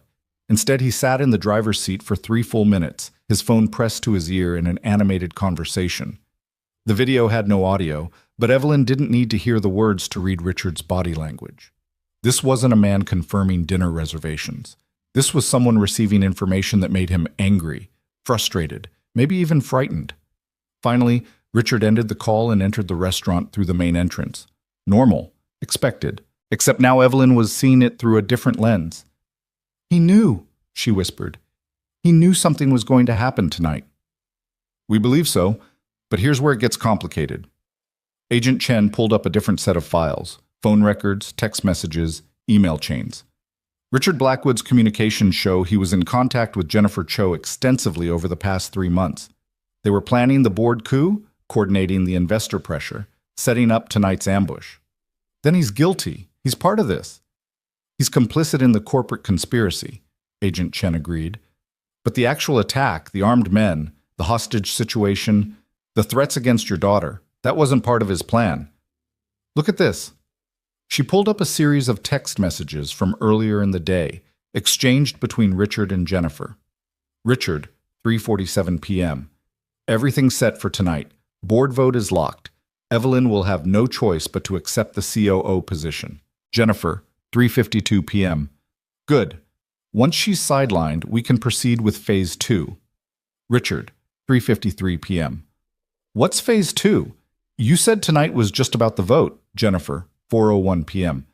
The vote is the foundation. Everything else builds from there. Trust me. Richard, 4:03 p.m. Jennifer, what exactly are you planning? No response to that last message. Richard had sent 3 more texts over the following hour, each more urgent, each unanswered. The last one, sent at 5:34 p.m., read, "If you're planning something beyond what we agreed, I need to know now. This can't blow back on any of us." He didn't know about the armed attack, Evelyn said slowly, processing this new information. He thought they were just going to force a board vote. Corporate pressure tactics, not armed hostage-taking and attempted theft of classified technology, Agent Chen finished.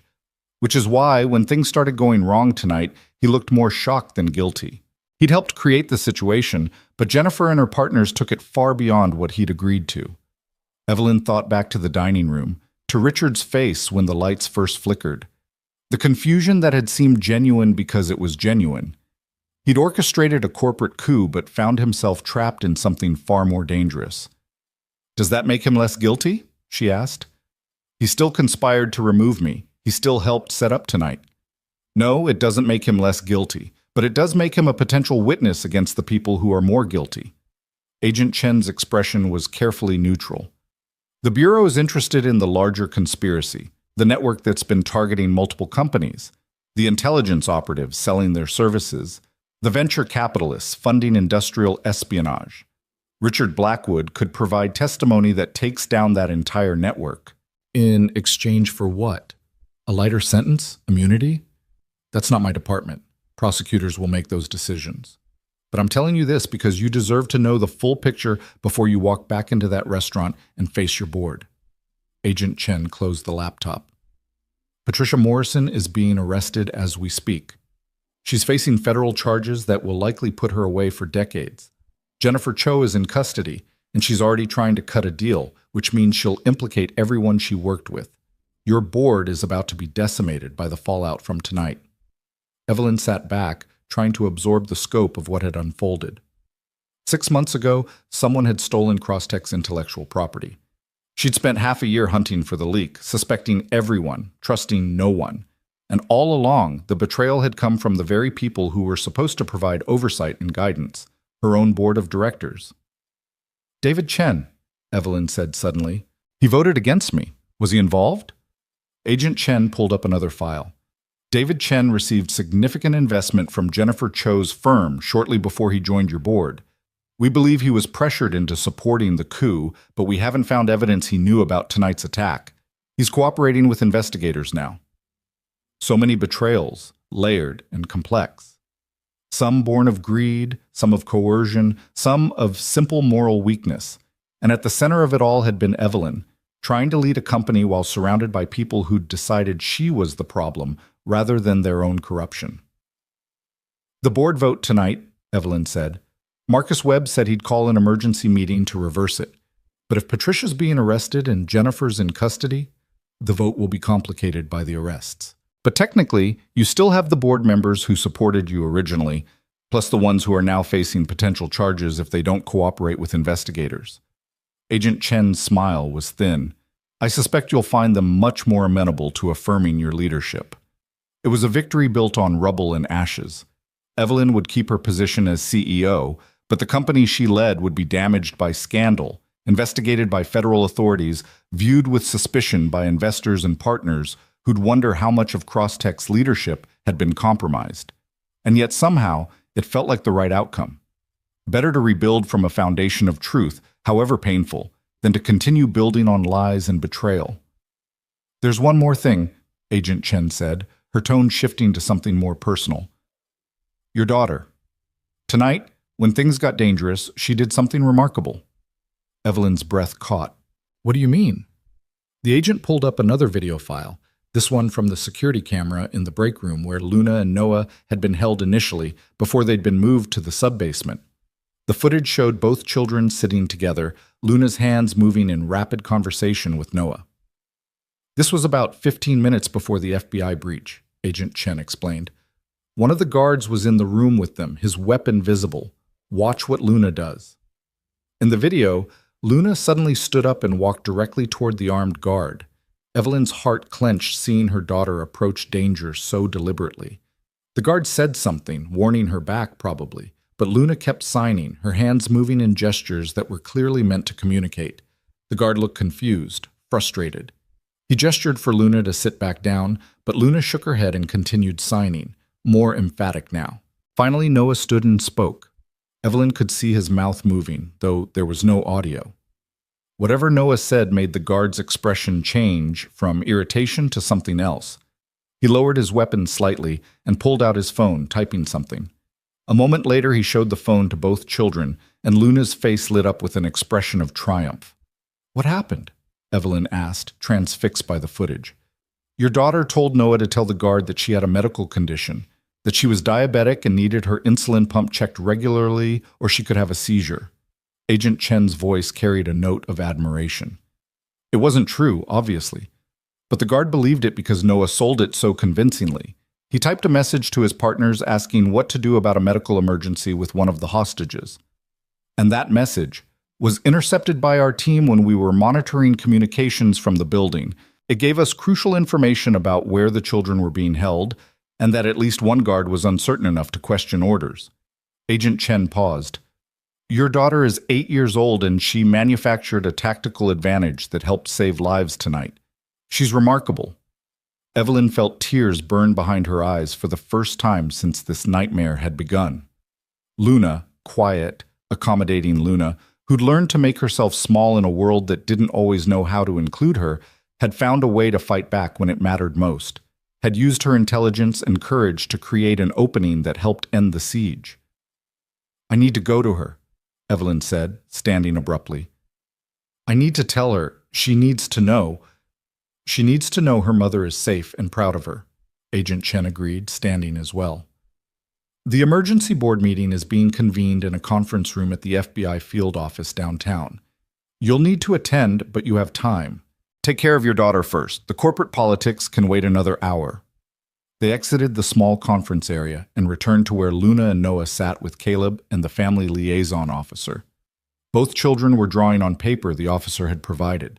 Luna's drawing showed a building with people inside, stick figures holding hands in a way that suggested safety rather than captivity. Processing through art, what words couldn't quite capture. When Luna saw Evelyn, she dropped the crayon and ran into her mother's arms with the kind of desperate relief that children show when they've been brave for as long as they can stand but can finally be small and scared again. "I'm so proud of you," Evelyn whispered into Luna's hair. "Agent Chen told me what you did, how you helped. You were so smart, sweetheart, so brave." Luna pulled back far enough to look at her mother's face, searching for something. "I remembered," she said, her voice soft. "You always tell me that being deaf doesn't make me less. It just makes me different. And different can be strong." Evelyn had said those words 100 times, trying to build her daughter's confidence, trying to counter the world's tendency to see disability as deficit. But she'd never truly understood that Luna had internalized them, had made them part of her identity in ways that would give her courage when she needed it most. "Different is strong," Evelyn repeated, "and you are the strongest person I know." Caleb approached, Noah at his side. "The FBI is offering protective detail for the next few days while they round up the rest of the conspirators. I'd recommend taking it, for both of you." "What about you and Noah?" Evelyn asked. "We're used to staying off the grid. It's been our life for 3 years." Caleb's smile was rueful.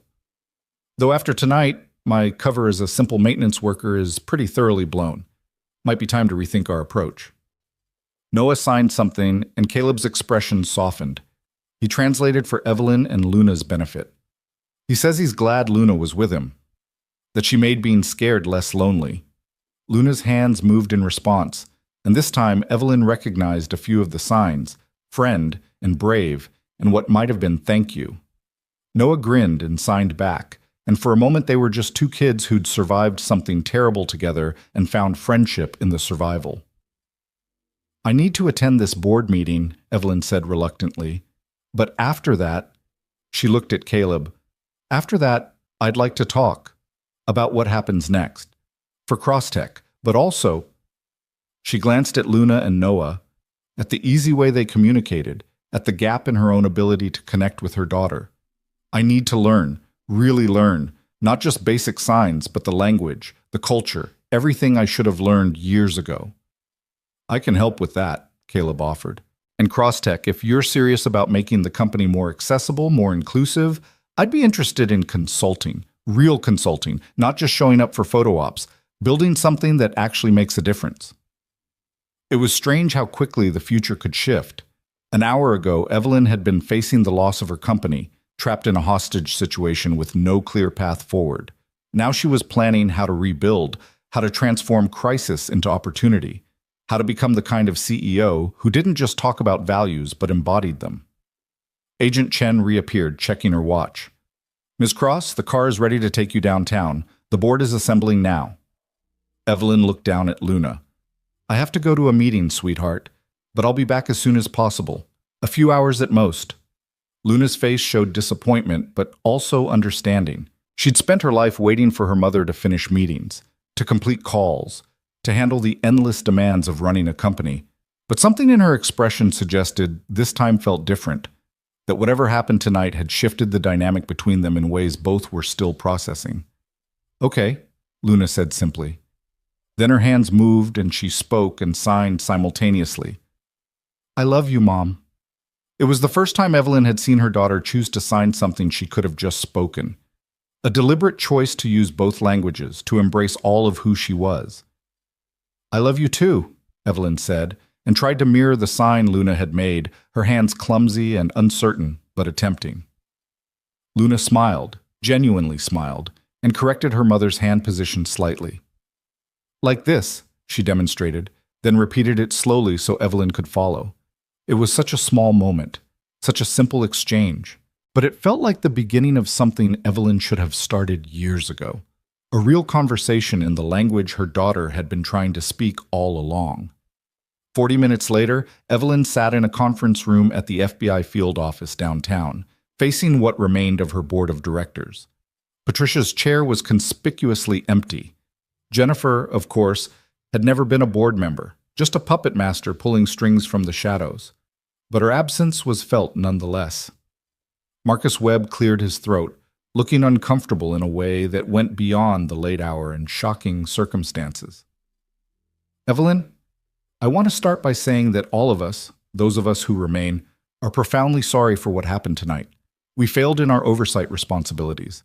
We failed you, and we failed the company. Some of you failed more actively than others, Evelyn said evenly. Patricia didn't just fail in oversight. She committed federal crimes. Richard conspired to orchestrate a coup, even if he didn't know how far it would go.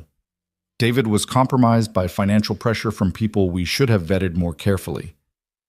The three men she'd named shifted uncomfortably. Richard especially looked like he wanted to sink through the floor. David stared at his hands. Marcus at least had the courage to meet her eyes. Yes, Marcus agreed. All of that is true, which is why we've already taken several actions. First, Patricia Morrison has been removed from the board effective immediately, pending criminal proceedings. Second, we voted unanimously to rescind tonight's earlier vote regarding the COO position. You remain CEO with full authority. Unanimously, Evelyn repeated. Because you're all worried about federal charges? Because we were wrong, David said quietly. It was the first time he'd spoken since she'd entered the room. I was pressured by Jennifer's firm, yes, but I still had a choice. I still voted against you because it was easier to believe their narrative than to stand up for what I knew was right. That's on me. Richard still hadn't spoken. Evelyn turned her attention to him fully, waiting until he had no choice but to look up and face her. You helped orchestrate this, she said. You coordinated with Jennifer. You knew tonight was supposed to be an ambush, even if you claim you didn't know about the violence. Why should I accept your vote now? Why should I trust anything you say? You shouldn't, Richard said bluntly. His earlier confidence was completely gone, replaced by something that looked like genuine remorse, or at least genuine fear of consequences. I don't expect trust or forgiveness. I expect to be removed from this board and possibly face charges. I'm here because the FBI asked me to cooperate, and because he stopped, struggling with the words. Because I need to try to make this right, even though I can't. I helped create a situation that put innocent people in danger, that put your daughter in danger. No corporate maneuver, no business justification makes that acceptable. It was, Evelyn thought, the first entirely honest thing Richard Blackwood had said to her in 6 months. The FBI has offered me a deal, Richard continued, testimony against the larger conspiracy in exchange for reduced charges. I'm going to take it, but I'm also resigning from the board effective immediately. Crosstech deserves better leadership than I provided. David? Evelyn turned to the newest board member. What about you? I'd like to stay, David said carefully. I'd like the chance to actually provide the kind of oversight and support the board is supposed to provide. But I understand if you want me gone. I'll resign if that's your decision. Evelyn considered. David had been compromised, but he hadn't been actively malicious. He'd been weak, not evil. And everyone deserved a chance at redemption, though whether he'd earn it remained to be seen. You can stay, she said finally, but you're on probation. One hint of divided loyalty, one suggestion that you're putting investor interests above the company's well-being, and you're done. Clear? Crystal clear, David agreed, relief evident on his face. That left Marcus and the 2 other board members who'd remained silent through the meeting, both of whom had voted in Evelyn's favor originally and who looked shell-shocked by the night's revelations. The board needs to be rebuilt, Evelyn said. We need members who actually understand technology, who value innovation over quarterly returns, who won't sell out the company they're supposed to protect. And we need diversity, real diversity, not token appointments. People with different perspectives, different experiences, different ways of seeing problems. Agreed, Marcus said. We'll open a search for new members immediately. And Evelyn, he paused, choosing his words carefully. I want you to lead that search, not us. You pick the people you want to work with. You build the board you need to succeed. It was a significant concession. Board searches were usually controlled by existing board members, a way of maintaining power and continuity. For Marcus to offer her that authority suggested he understood just how thoroughly the old power structures had failed. I'll need that in writing, Evelyn said. Board resolution giving me authority over the selection process, subject only to final approval votes. I'm not rebuilding this company just to have the same problems resurface a year from now. You'll have it, Marcus promised. Tonight, before anyone leaves this room. They spent the next hour hammering out details. The formal resolutions, the press statements that would need to be carefully crafted to manage the scandal, the immediate steps to secure Crosstech's technology and ensure no further breaches. By the time they finished, it was past 2 a.m. on Christmas Day. Evelyn left the FBI building exhausted but strangely energized. She'd survived an attempted coup, a hostage situation, and the revelation that people she'd trusted had betrayed her in ways both petty and profound. But she'd also discovered reserves of strength she hadn't known she possessed, and she'd seen her daughter demonstrate courage that humbled and inspired her. The FBI car took her back to the Drake, where Luna was waiting with Caleb and Noah in a small office the restaurant had made available. Someone had brought food from the kitchen, sandwiches and hot chocolate that the children had mostly ignored in favor of more drawing and signing. When Luna saw her mother, she ran to her with the same desperate relief as before, and Evelyn held her just as tightly, not caring that federal agents and restaurant staff were watching, not caring about anything except the solid reality of her daughter in her arms. It's over, Evelyn said. Really over. We're going home. What about the bad people? Luna asked, pulling back to look at her mother's face. The bad people are going to jail, Evelyn said simply. The FBI caught them. They can't hurt us anymore. All of them? Luna's skepticism showed hard-earned wisdom. She'd learned tonight that the world held more danger than her mother had been able to protect her from. Most of them, Evelyn amended honestly. Some got away, but the FBI is looking for them. And we're going to be very careful for a while. We'll have people making sure we're safe. Luna nodded slowly, processing this. Then her hands moved in a question that Caleb translated. She wants to know if the people from your meeting, the ones who were mean to you, If they're going to jail too. Evelyn glanced at Caleb, then back at Luna. Her daughter had picked up more than she'd realized about the corporate dynamics, about the tensions that had been simmering before the violence erupted. Some of them made very bad choices, Evelyn said carefully. One of them will probably go to jail. Others they were wrong about things, and they know it now, and they're going to try to do better. She paused, searching for words that would make sense to an 8-year-old. Sometimes grown-ups make mistakes, even big mistakes, and they have to face consequences. But some mistakes you can fix, and some you can't. Which kind did you make? Luna asked with the blunt directness of children who hadn't yet learned to soften hard questions. The question hit Evelyn like a physical blow. What do you mean, sweetheart? You said sometimes you can fix mistakes, Luna said, her hands and voice working together to express something she'd clearly been holding inside. You've been at work a lot. You've been sad a lot. You don't talk to me the way Noah's dad talks to him. She glanced at Caleb, then back at her mother. Is that a mistake you can fix? Silence filled the small office. Even the federal agents who'd been hovering nearby seemed to have found reasons to step outside, giving them privacy for this moment. Evelyn felt tears sting her eyes for the second time that night. Her daughter, her quiet, accommodating daughter who'd learned to ask for so little, was asking for what she'd needed all along. Not expensive toys or fancy vacations or the prestige of being a CEO's child. Just her mother's attention, her mother's presence, her mother's effort to truly communicate in the language Luna had been speaking since birth.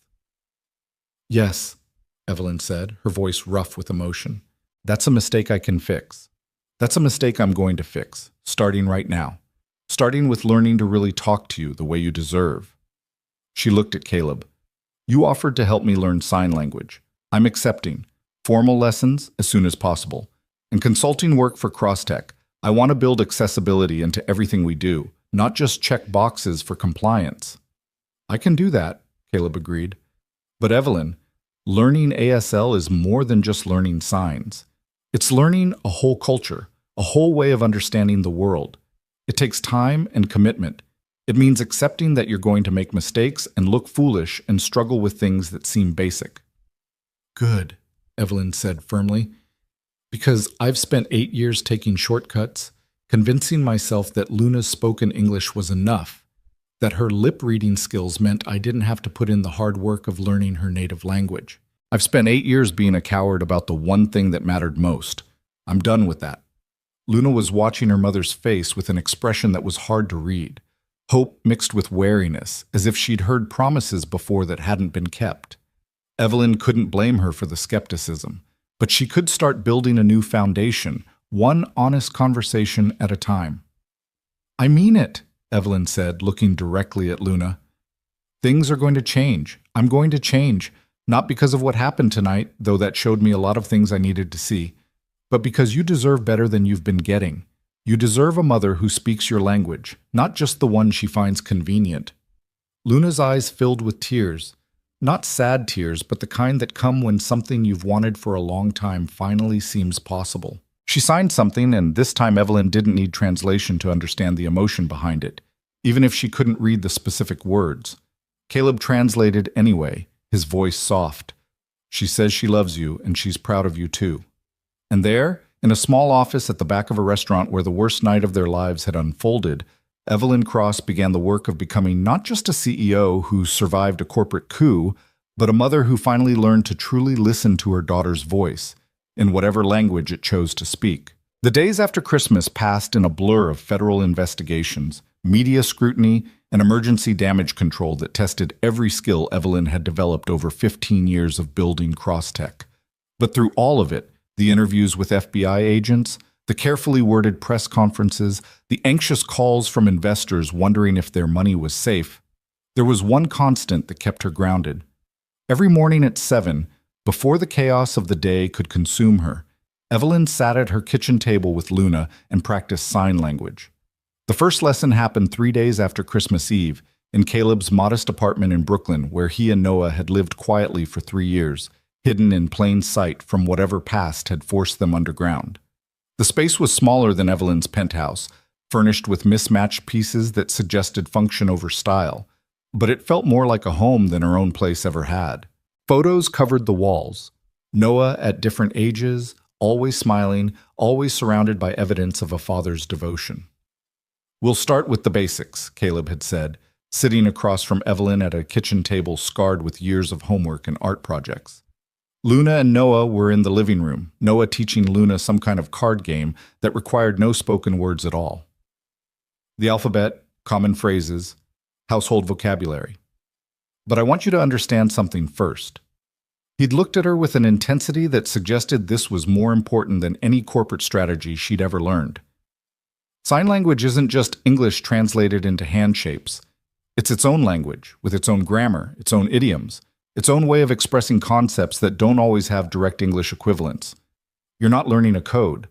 You're learning a worldview. Evelyn had nodded, feeling the weight of years of missed opportunities pressing down on her shoulders. "I understand, or I'm beginning to." "Good. Because Luna will know if you're just going through the motions to check a box. Kids always know." Caleb's hands had begun to move, forming shapes that flowed together like music. "This is learn. This is patience. This is together. Those three concepts, that's what we're starting with." Now, 2 weeks into the new year, Evelyn could fingerspell her way through simple sentences, could follow basic conversations if people signed slowly enough, could feel her brain literally rewiring itself to process visual information as language rather than just gesture. It was humbling and frustrating and occasionally made her want to throw her practice materials across the room when she couldn't master a concept that Luna had understood instinctively at 3 years old. But every time she successfully signed a complete thought and saw her daughter's face light up with understanding, it felt like a small miracle. "You're getting better," Luna said one morning, watching her mother practice the signs for different emotions. "Your hand shapes are clearer. You're not thinking so hard about each movement." "I'm trying," Evelyn said, then switched to sign, her hands forming the words carefully. "I want to talk with you, not at you." Luna's smile was reward enough for all the hours of practice, all the cramped fingers and mental exhaustion. "You are talking with me, finally." The finally carried no accusation, just simple truth, and Evelyn accepted it as the grace it was, her daughter's willingness to meet her halfway, to celebrate progress rather than dwelling on what had been missing for so long. Crosstech's recovery was slower and more complicated. The media had pounced on the Christmas Eve hostage situation with the kind of feeding frenzy that came from having all the elements of a perfect scandal: corporate espionage, board-level conspiracy, armed criminals, a dramatic FBI rescue. Evelyn's face was plastered across business news for 2 solid weeks, analysts debating whether she could possibly survive as CEO or whether the taint of scandal would force her out regardless of her innocence. The stock price had plummeted initially, dropping 30% in the first trading day after news broke. Investors panicked, called emergency meetings, demanded explanations for how their due diligence had failed to catch board members who were actively sabotaging the company. But then something unexpected happened. The details of what Luna had done, how an 8-year-old deaf girl had helped the FBI locate hostages and create tactical advantages, leaked to the press. Not from Evelyn, who'd been fiercely protective of her daughter's privacy, but from someone at the Bureau who apparently thought the story was too inspiring to keep quiet. The narrative shifted. Instead of embattled CEO nearly loses company to internal coup, the headlines became CEO's daughter shows extraordinary courage during hostage crisis. Human interest pieces ran interviews with child psychologists marveling at Luna's composure under pressure. Disability rights advocates held her up as an example of how deaf children were capable of remarkable things when given the chance to thrive. And Crosstech, battered, scandal-plagued Crosstech, suddenly found itself with a CEO whose daughter embodied exactly the kind of courage and intelligence that the company's AI products were supposed to enable in everyone. Marcus Webb had called 3 days after the first wave of positive coverage, his voice carrying a mix of relief and calculation. The investors are calming down. They're starting to see that maybe the problem wasn't your leadership, but the people who tried to undermine it.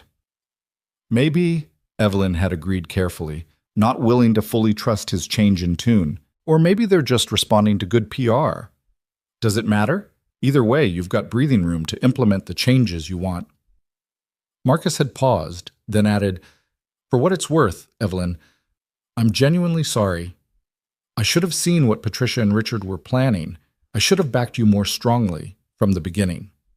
It wasn't quite enough, but it was something. A foundation to potentially rebuild on, if Marcus proved through actions rather than words that he meant what he said." The search for new board members became Evelyn's priority once the immediate crisis stabilized. She'd meant what she said about wanting diversity, not just demographic diversity, though that mattered, but diversity of thought and experience. She wanted board members who'd built things rather than just invested in them, who understood that real innovation required risk and patience, who wouldn't panic at the first sign of trouble. And she wanted at least one board member who understood disability not as a liability to be managed, but as a different way of experiencing and navigating the world. That's how she found herself in a coffee shop in downtown Seattle 6 weeks after Christmas, interviewing a woman named Dr. Melissa Tran for a board position. Dr. Tran was 42, a former NASA engineer who'd founded her own adaptive technology company after losing her hearing in a lab accident. Her products had revolutionized how deaf and hard-of-hearing scientists could work in laboratory environments.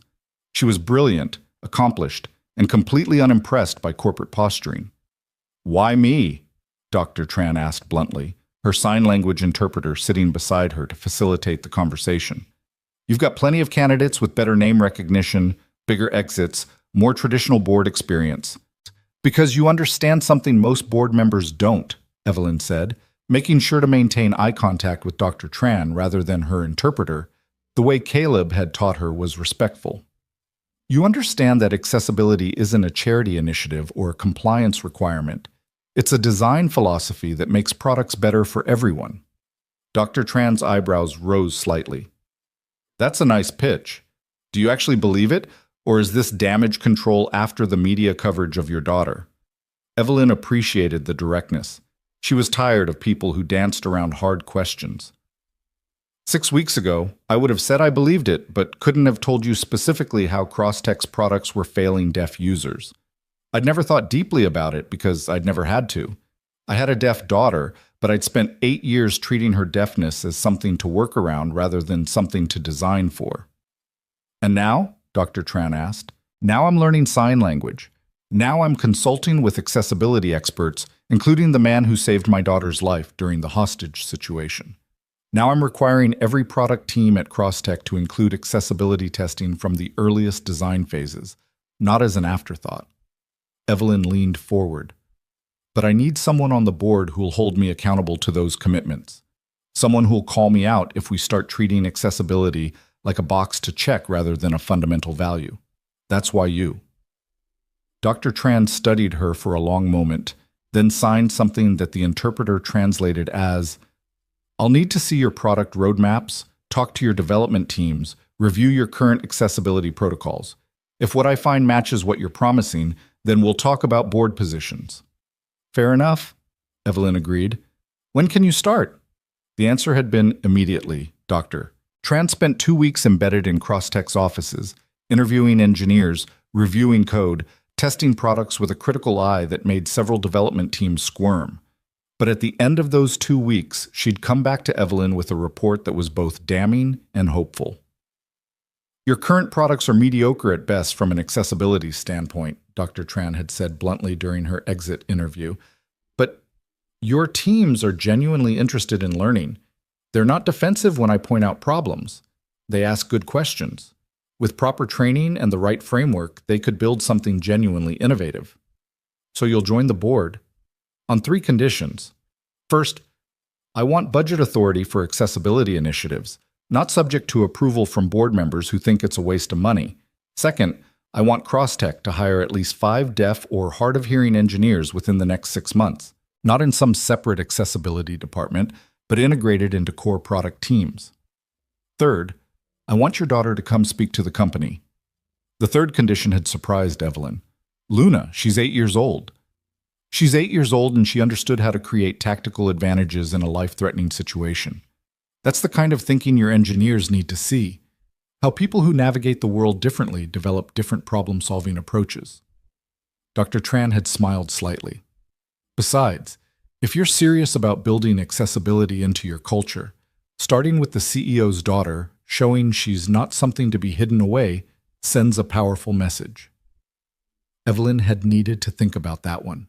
Luna had already been thrust into the spotlight more than any child should be. The media attention had been intense and sometimes invasive. Reporters trying to get photos. Other parents either treating Luna like an inspiration porn curiosity or avoiding play dates because they were uncomfortable with her deafness. But when Evelyn had asked Luna about it, sitting at their kitchen table during one of their morning sign language practices, spelling out the question carefully because she didn't yet know all the signs for abstract concepts, Luna had surprised her. "I want to do it," Luna had said, her hands and voice working together. "I want people to know that being deaf is okay, that I'm not broken or sad, that I'm just me." So 3 months after Christmas Eve, Evelyn stood at the front of Crosstech's largest conference room with her daughter beside her, facing 200 employees who'd gathered for an all-hands meeting about the company's new direction. Dr. Tran sat in the front row, having officially joined the board 2 weeks earlier. Caleb sat near the back with Noah, having agreed to serve as Crosstech's Director of Accessibility Initiatives, a position that paid considerably more than building maintenance and made full use of his background in both technology and intelligence work. "Most of you know what happened on Christmas Eve," Evelyn began, her voice steady, even though her heart was racing. This was different from a product launch or investor pitch. This was personal in a way she'd never been with employees before. "You know that our company was targeted by people who saw its value only in terms of what they could extract and sell. You know that our own board members participated in that conspiracy." The room was silent, people watching with the kind of attention that came from genuine investment in the outcome. These were Crosstech employees, the ones who'd stayed through the scandal, who'd kept building and innovating even when the company's future was uncertain. What you might not know is that the person who helped save lives that night, who created opportunities for law enforcement to intervene, wasn't a security professional or an FBI agent. It was my 8-year-old daughter. Evelyn's hand found Luna's shoulder. "Luna, do you want to tell them what you did?" Luna stepped forward, and Evelyn saw her daughter take a breath, gathering courage the way she'd seen Luna do before any challenging situation. Then Luna began to sign and speak simultaneously, telling the story of how she'd recognized the guard's uncertainty, how she'd worked with Noah to create a false medical emergency, how she'd understood that information was a weapon even when you had no physical power. The employees listened raptly. Some of them had tears in their eyes. Many were seeing sign language used in this setting for the first time, watching how Luna's hands created meaning that was as clear and precise as any spoken word. When Luna finished, she looked up at her mother uncertainly, as if worried she'd said too much or not enough. Evelyn squeezed her shoulder and signed "perfect" before turning back to the employees. "Luna taught me something that night," Evelyn continued.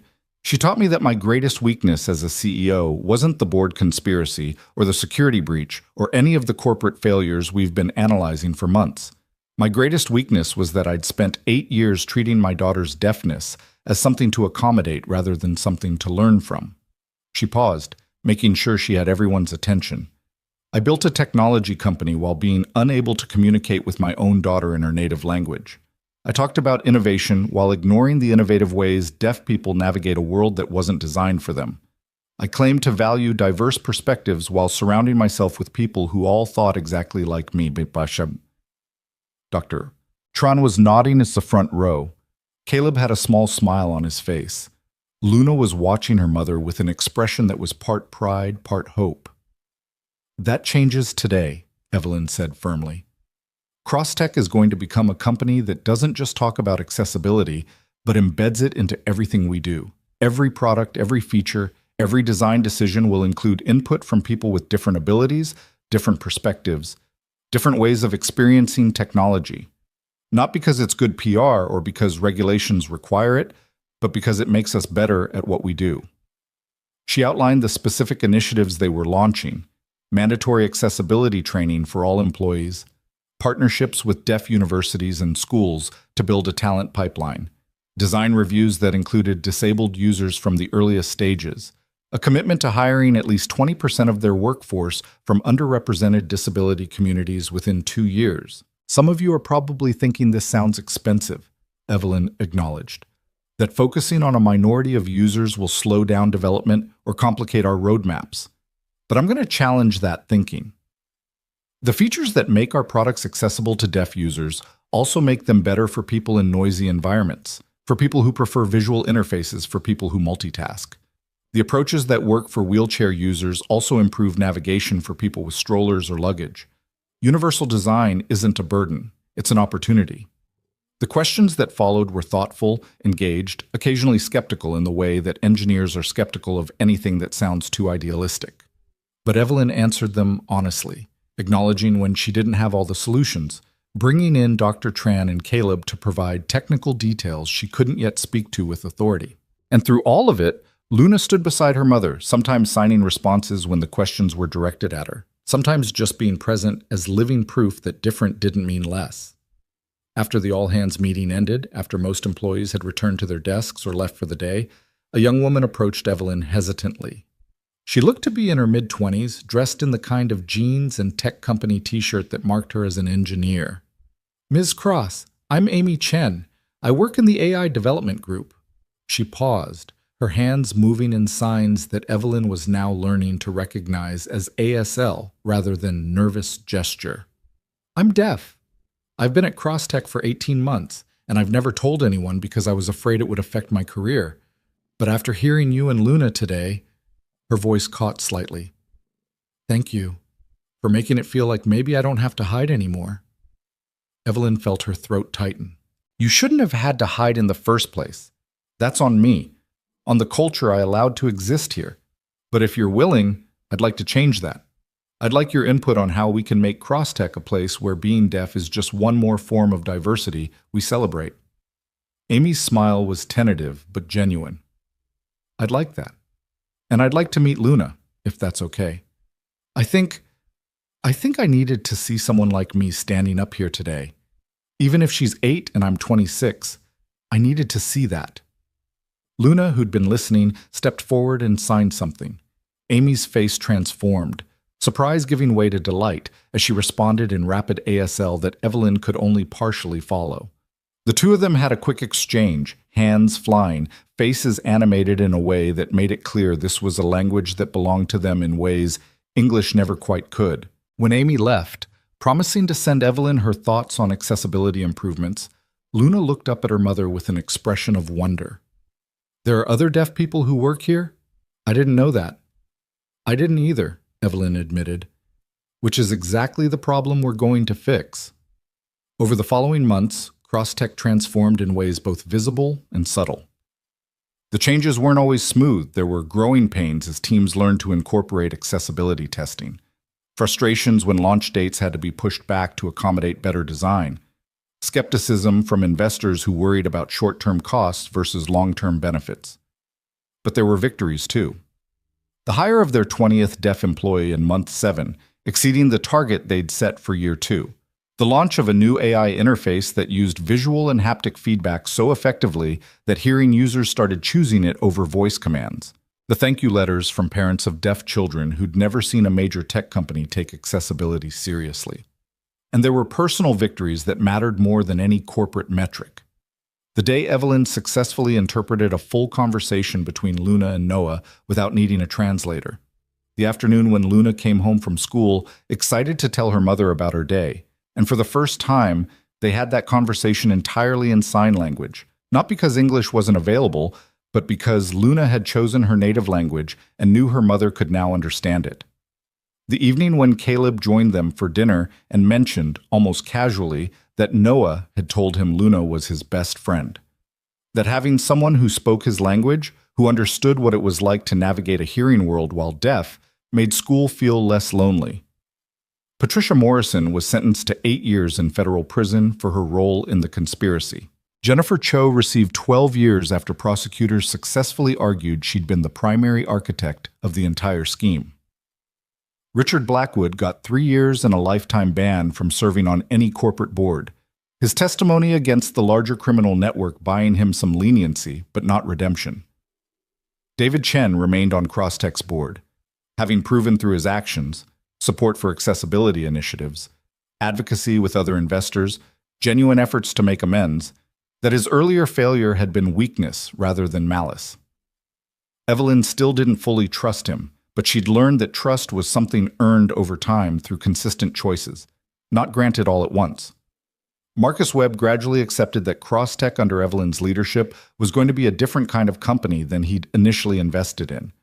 Quarterly earnings mattered less than sustainable growth. Short-term stock price fluctuations were less important than building products that genuinely improved people's lives.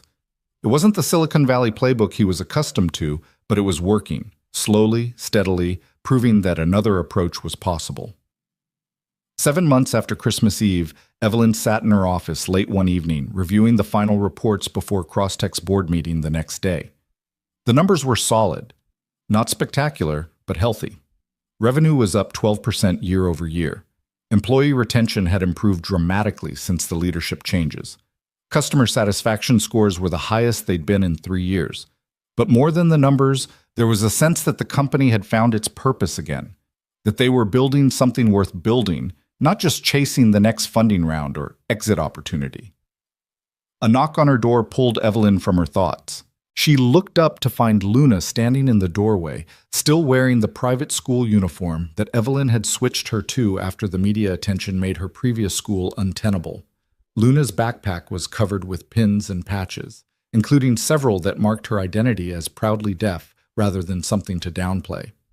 "I thought you were doing homework with Noah," Evelyn signed, her hands now moving with a fluency that would have been impossible 6 months ago. "We finished," Luna signed back. "He went home with his dad. Can I ask you something?" "Always." Luna came into the office and climbed into the chair across from Evelyn's desk, the same chair where high-powered investors usually sat for meetings about millions of dollars. But Evelyn's daughter looked completely comfortable there, as if she belonged in her mother's professional world in ways she'd never been allowed before. "Amy said that Crosstech might create a program for deaf kids who want to learn about technology," Luna signed. "Like a summer camp or after-school thing. Is that true?" "It's in the planning stages," Evelyn confirmed. "Why? Are you interested?" "Maybe, but I was thinking—" Luna paused, searching for the right words or signs. "What if it wasn't just for deaf kids? What if it was mixed? Deaf kids and hearing kids learning together, with everything taught in both ASL and English, so that hearing kids could learn what it's like for us, and we could show them that being deaf doesn't mean we can't do everything they can do." Evelyn felt a surge of pride so strong it was almost painful. Her daughter, who'd spent 8 years learning to navigate a hearing world, was already thinking about how to make that world more inclusive for everyone, not just accommodating for deaf people. "I think that's a brilliant idea," Evelyn signed. "Would you want to help design it?" Luna's face lit up. "Really? I could help?" "You understand better than any adult what deaf kids need because you are one. And you've been teaching me for months that the best accessibility solutions come from listening to people with lived experience, not making assumptions about what they need." Evelyn smiled. "So yes, really, you can help design it." They spent the next half hour talking about Luna's vision for the program, how it should be structured, what activities would be most engaging, how to make sure deaf and hearing kids were truly learning from each other rather than the hearing kids just observing. Luna's ideas were thoughtful and practical, showing a maturity beyond her 8 years, but also maintaining the creativity and enthusiasm of childhood. When they finally packed up to head home, the city lights glowing through the office windows, Luna signed one more thing. "Mom, I'm proud of you. For learning my language, for changing the company, for being brave enough to admit you were wrong and then fix it." Evelyn felt tears prick her eyes for what felt like the 1,000th time since Christmas Eve. "I'm proud of you too, sweetheart, for being patient with me while I figured things out, for being so much braver than I ever was." They took the elevator down to the parking garage where Evelyn's driver waited. Security protocols were still in place even months later, though they felt less like constraints and more like reasonable precautions. As they drove through Manhattan toward their apartment, Luna signed about her day, about Noah's latest project, about a book she was reading for school, and Evelyn understood every word. Not just the literal signs, but the subtext, the emotions, the full richness of her daughter's thoughts expressed in the language that had always been her first and most natural way of communicating. The apartment was quiet when they arrived, the kind of peaceful quiet that came from two people who were comfortable in each other's presence. They made dinner together, Luna helping in ways she never had before, now that they could actually have conversations while cooking, rather than Evelyn barking instructions that Luna had to lip read while watching pots and cutting boards. After dinner, as they were cleaning up, Luna's phone buzzed with a video call. She glanced at it, then signed to Evelyn. "It's Noah. Can we use the computer so you can see the call too?" They settled on the couch with Evelyn's laptop, and soon Noah's face filled the screen, signing enthusiastically about something that had happened in his science class. Luna responded with equal animation, and Evelyn watched the conversation flow between them, two children who'd survived something terrible together and found friendship that transcended the trauma. Caleb appeared behind Noah briefly, waving hello to Evelyn before disappearing again to give the kids privacy. But that small moment, that casual acknowledgement, felt significant. In the months since Christmas Eve, Caleb had become part of their lives in ways that extended beyond his professional role at Crosstech. He'd been the one to recommend Luna's new school, which had a robust deaf education program. He'd been the one Luna called when she had questions about sign language that were too complex for Evelyn's still developing skills. He'd been the one Evelyn found herself texting late at night when insomnia kept her up worrying about whether she was doing enough, changing fast enough, being the mother Luna deserved. And lately, those late-night texts had evolved into conversations that had nothing to do with sign language or accessibility or anything work-related. Conversations about life, about single parenting, about the peculiar isolation that came from having to be strong for your child while having no one to be vulnerable with yourself.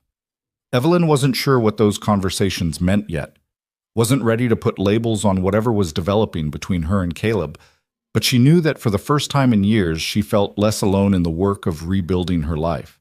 When Luna ended the video call and started getting ready for bed, Evelyn found herself texting Caleb, "Thank you for everything, for saving Luna's life, for teaching me her language, for showing me what I'd been missing." His response came quickly. "You did the hard work yourself. I just pointed you in the right direction." "That's not true, and you know it." "Okay, fine. But you're welcome. For what it's worth, watching you learn ASL has been inspiring. Not many people are willing to be that vulnerable, to look foolish while they're learning something difficult." "I've looked foolish a lot," Evelyn typed back, smiling at the memory of her early attempts at signing when she'd accidentally told Luna she wanted to eat a library instead of read a book. "But you kept trying. That's what matters." They exchanged a few more messages before Evelyn heard Luna call for her from the bedroom. She found her daughter already under the covers, a book in sign language propped on her lap, one of the many they'd ordered to help Evelyn improve her vocabulary. "Will you read to me?" Luna signed. "In ASL? You're getting good enough now." It was exactly the kind of request that would have panicked Evelyn 6 months ago. Reading aloud was one thing. Reading in a language she'd only been learning for a few months was quite another. But she'd learned that Luna was more patient with her mistakes than she was with herself. That trying imperfectly was better than not trying at all. So Evelyn settled on the edge of Luna's bed and began to sign the story, her hands forming words and concepts while Luna watched with an expression of pure contentment. When Evelyn stumbled over a sign or couldn't remember how to express something complex, Luna would gently correct her, and they'd practice the phrase together until Evelyn got it right. By the time the story ended, Luna's eyes were heavy with sleep. Evelyn kissed her daughter's forehead and signed, "I love you," one of the first phrases she'd learned and still one of the most important. Luna signed it back, then added with a sleepy smile, "You're going to be okay, Mom." "We both are." And watching her daughter drift off to sleep, safe, loved, understood, Evelyn believed it. The company would recover. The scandal would fade into history. The board would stabilize with new members who actually understood what Crosstech was meant to be. But none of that mattered as much as this. Her daughter falling asleep knowing her mother could finally hear her, even in silence. Evelyn turned off the light and walked back to her own room, where her phone showed another message from Caleb. "Noah just told me that Luna is the bravest person he knows. I think he might be right." "She learned it from necessity," Evelyn typed back, "from having to navigate a world that wasn't built for her." "Maybe. But she also learned it from watching her mother rebuild an entire company because she refused to accept that good enough was actually good enough. You're braver than you give yourself credit for." Evelyn sat on her bed, staring at those words, feeling something shift in her chest. For so long, she'd defined courage as never showing weakness, never admitting fear, never letting anyone see that she didn't have all the answers. But Christmas Eve had shattered that definition, had shown her that real courage looked more like vulnerability, like asking for help, like admitting failure, like being willing to start over from scratch when you realized you'd been doing something fundamentally wrong. She typed one more message to Caleb. Coffee sometime? Just us. No kids. No work talk. I'd like to say thank you properly.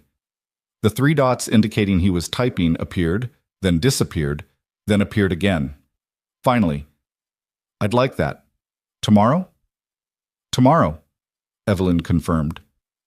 She put her phone down and looked around her bedroom, tastefully decorated, perfectly organized, as impersonal as a hotel room despite having lived here for 3 years. Maybe it was time to change that too. Time to make this place feel like a home, where Luna could put up her artwork without worrying about ruining the aesthetic, where friends could come over without everything needing to be perfect first. Time to stop treating her life like a corporate presentation that needed to impress investors and start treating it like something messy and real and worth fully inhabiting. The next morning, Evelyn and Luna had their usual sign language practice over breakfast, but this time Luna taught her mother the signs for hope, future, and together, 3 concepts that felt appropriate for where they were heading. Then Evelyn dropped Luna at school, watching her daughter run toward Noah with the kind of unselfconscious joy that came from having a friend who truly understood you. The Crosstech board meeting went better than expected. Dr. Tran presented data showing that their accessibility initiatives were already starting to differentiate them in the market, attracting customers who'd never considered their products before. Marcus acknowledged that the approach was working, even if it wasn't what he'd originally envisioned. David made a formal motion to allocate additional resources to the deaf youth program Luna had proposed, and it passed unanimously. And when Evelyn left the office that evening to meet Caleb at a quiet cafe in Brooklyn, she felt lighter than she had in years. Not because everything was perfect. Crosstech still had challenges to navigate, and parenting Luna through the aftermath of trauma was an ongoing process that required patience and professional support. But because she was finally moving in the right direction, finally building something sustainable, rather than just fighting fires and pretending everything was under control. Caleb was already at the cafe when she arrived, 2 cups of coffee on the table and an expression that suggested he was as nervous as she was about this meeting. They sat across from each other, and for a long moment neither of them spoke, just shared that peculiar awareness that comes when you realize a relationship is shifting from one category into another. So, Caleb said finally, no kids, no work talk. What does that leave us? Evelyn smiled. Us, I suppose. Who we are when we're not being CEO or accessibility director or parents. Just 2 people who met on the worst night of our lives and somehow ended up here. Sounds like the beginning of a complicated story, Caleb observed. Most good stories are complicated, Evelyn countered. The simple ones usually aren't worth telling. They talked for 2 hours, about Caleb's past with the NSA and why he'd chosen to disappear, about Evelyn's journey from coding in her apartment to running a billion-dollar company, about the peculiar challenges of single parenting and the way trauma could either break families apart or forge them into something stronger. They talked about Luna and Noah and the friendship between 2 kids who'd found each other in darkness and chosen to be light for one another. And somewhere in that conversation, as winter afternoon faded into evening and the cafe began to fill with people coming in from the cold, Evelyn realized she was happy. Not the shallow happiness that came from closing a good deal or seeing positive earnings reports, but the deep contentment that came from being exactly where she was supposed to be, with someone who understood both her strengths and her failures. I don't know where this goes, Evelyn admitted as they were leaving. I don't have a strategic plan for whatever this is. Good, Caleb said, because the best things in life don't follow strategic plans. They just unfold, one honest conversation at a time. They walked out into the January cold together, and Evelyn felt the future opening up in ways she hadn't imagined possible 7 months ago.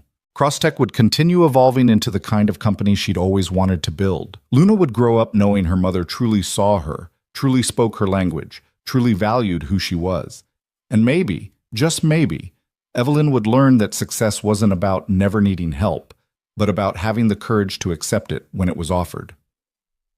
3 months later, on a mild April afternoon, Crosstech hosted its first youth technology camp. 30 kids, half deaf, half hearing, filled the conference rooms and labs with the kind of chaotic energy that comes from young people excited to learn. Luna and Noah served as junior counselors, helping younger kids navigate the mix of ASL and spoken English, demonstrating that communication was possible across any divide if people were willing to make the effort. Evelyn watched from the back of the room as her daughter taught a group of hearing 7-year-olds how to introduce themselves in sign language, her patience infinite, her joy evident. This was the child who'd been so quiet and careful at that Christmas Eve dinner, trying to make herself invisible so her mother could focus on business.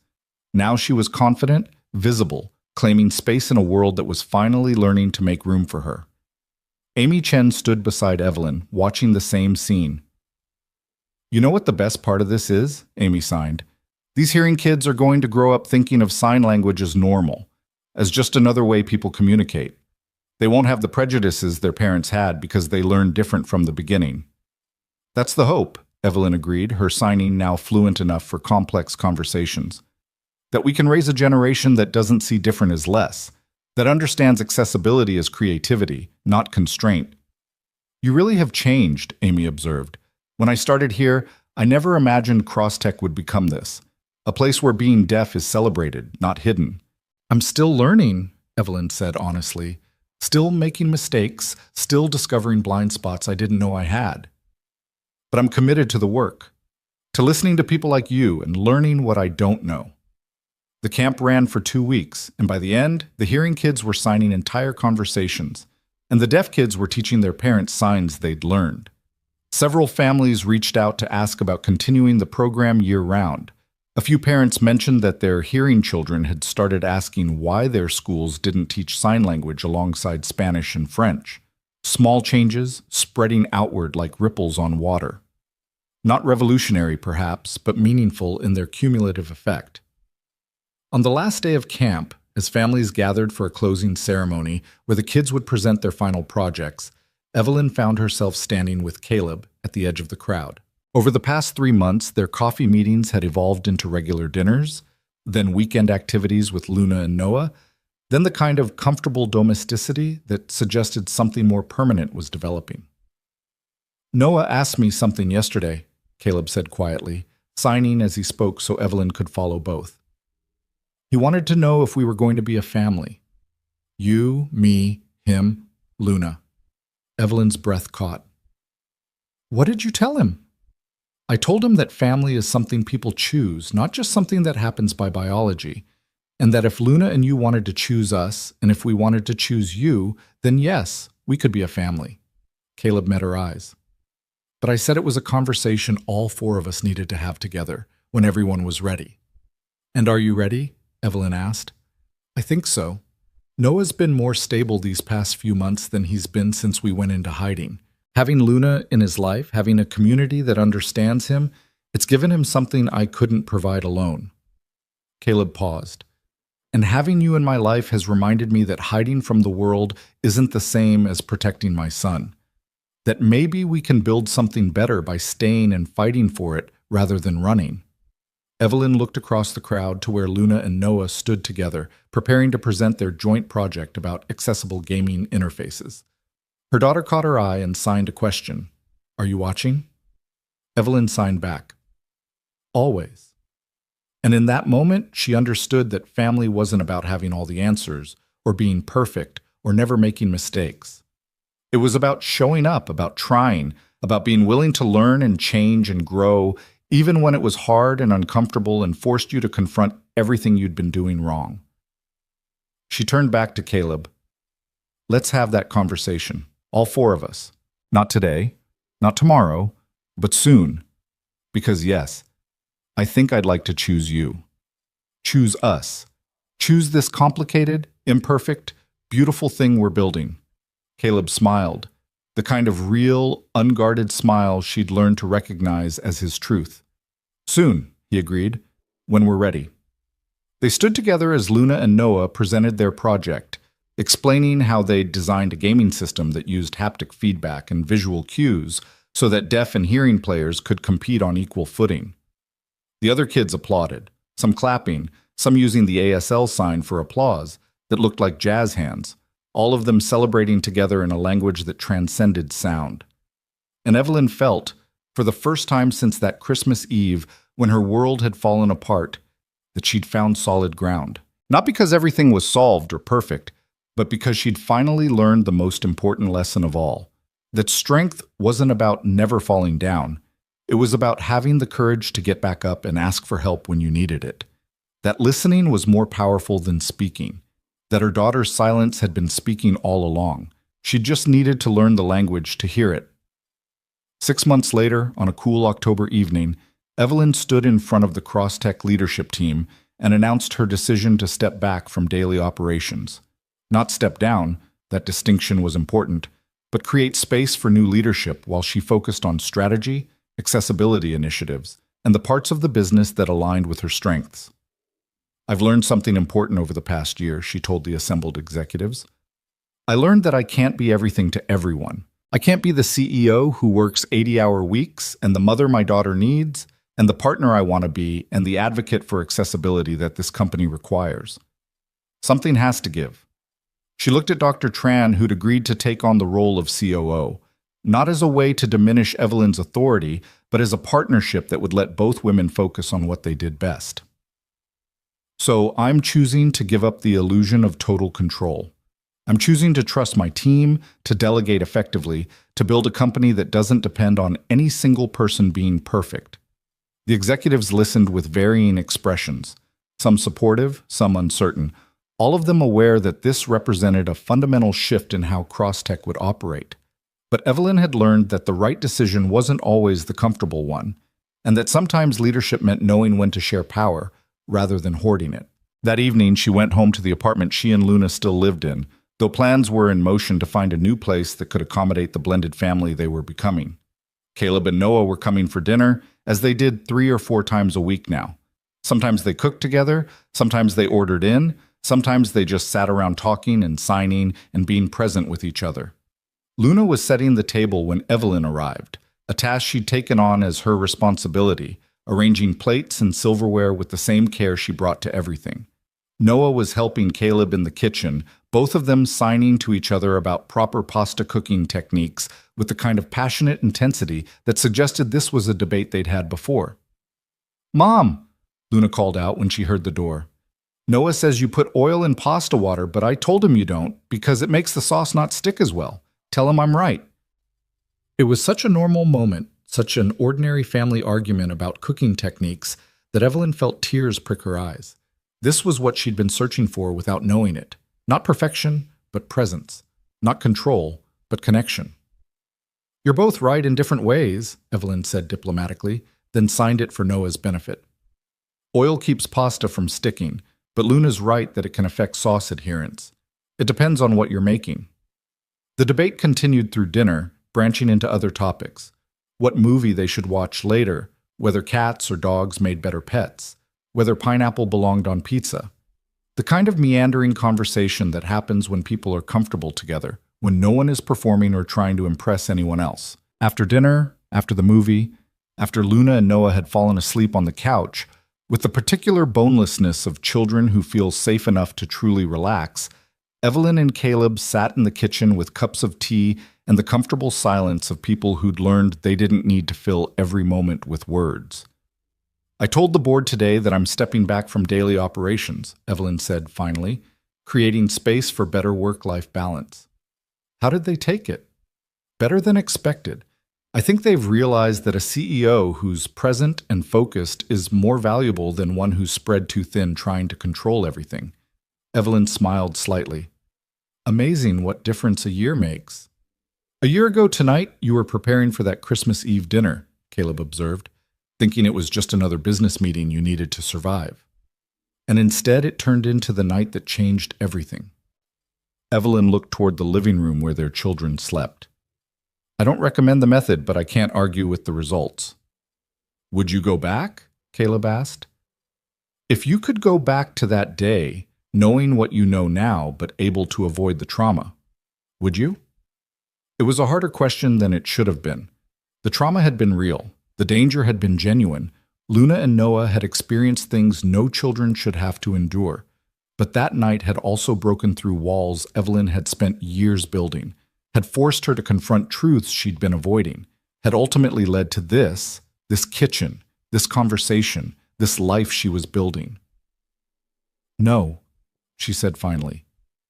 "I wouldn't go back. Because going back would mean Luna and I might have continued the way we were. Me never learning her language, both of us just accommodating rather than truly connecting. It would mean Crosstech might have stayed on the path we were on, prioritizing growth over values, profit over purpose. And it would mean I might never have met you, never understood that asking for help isn't weakness." She reached across the table and took Caleb's hand. "So no, I wouldn't go back. I'd rather be here, with these scars, building this future." Caleb squeezed her hand gently.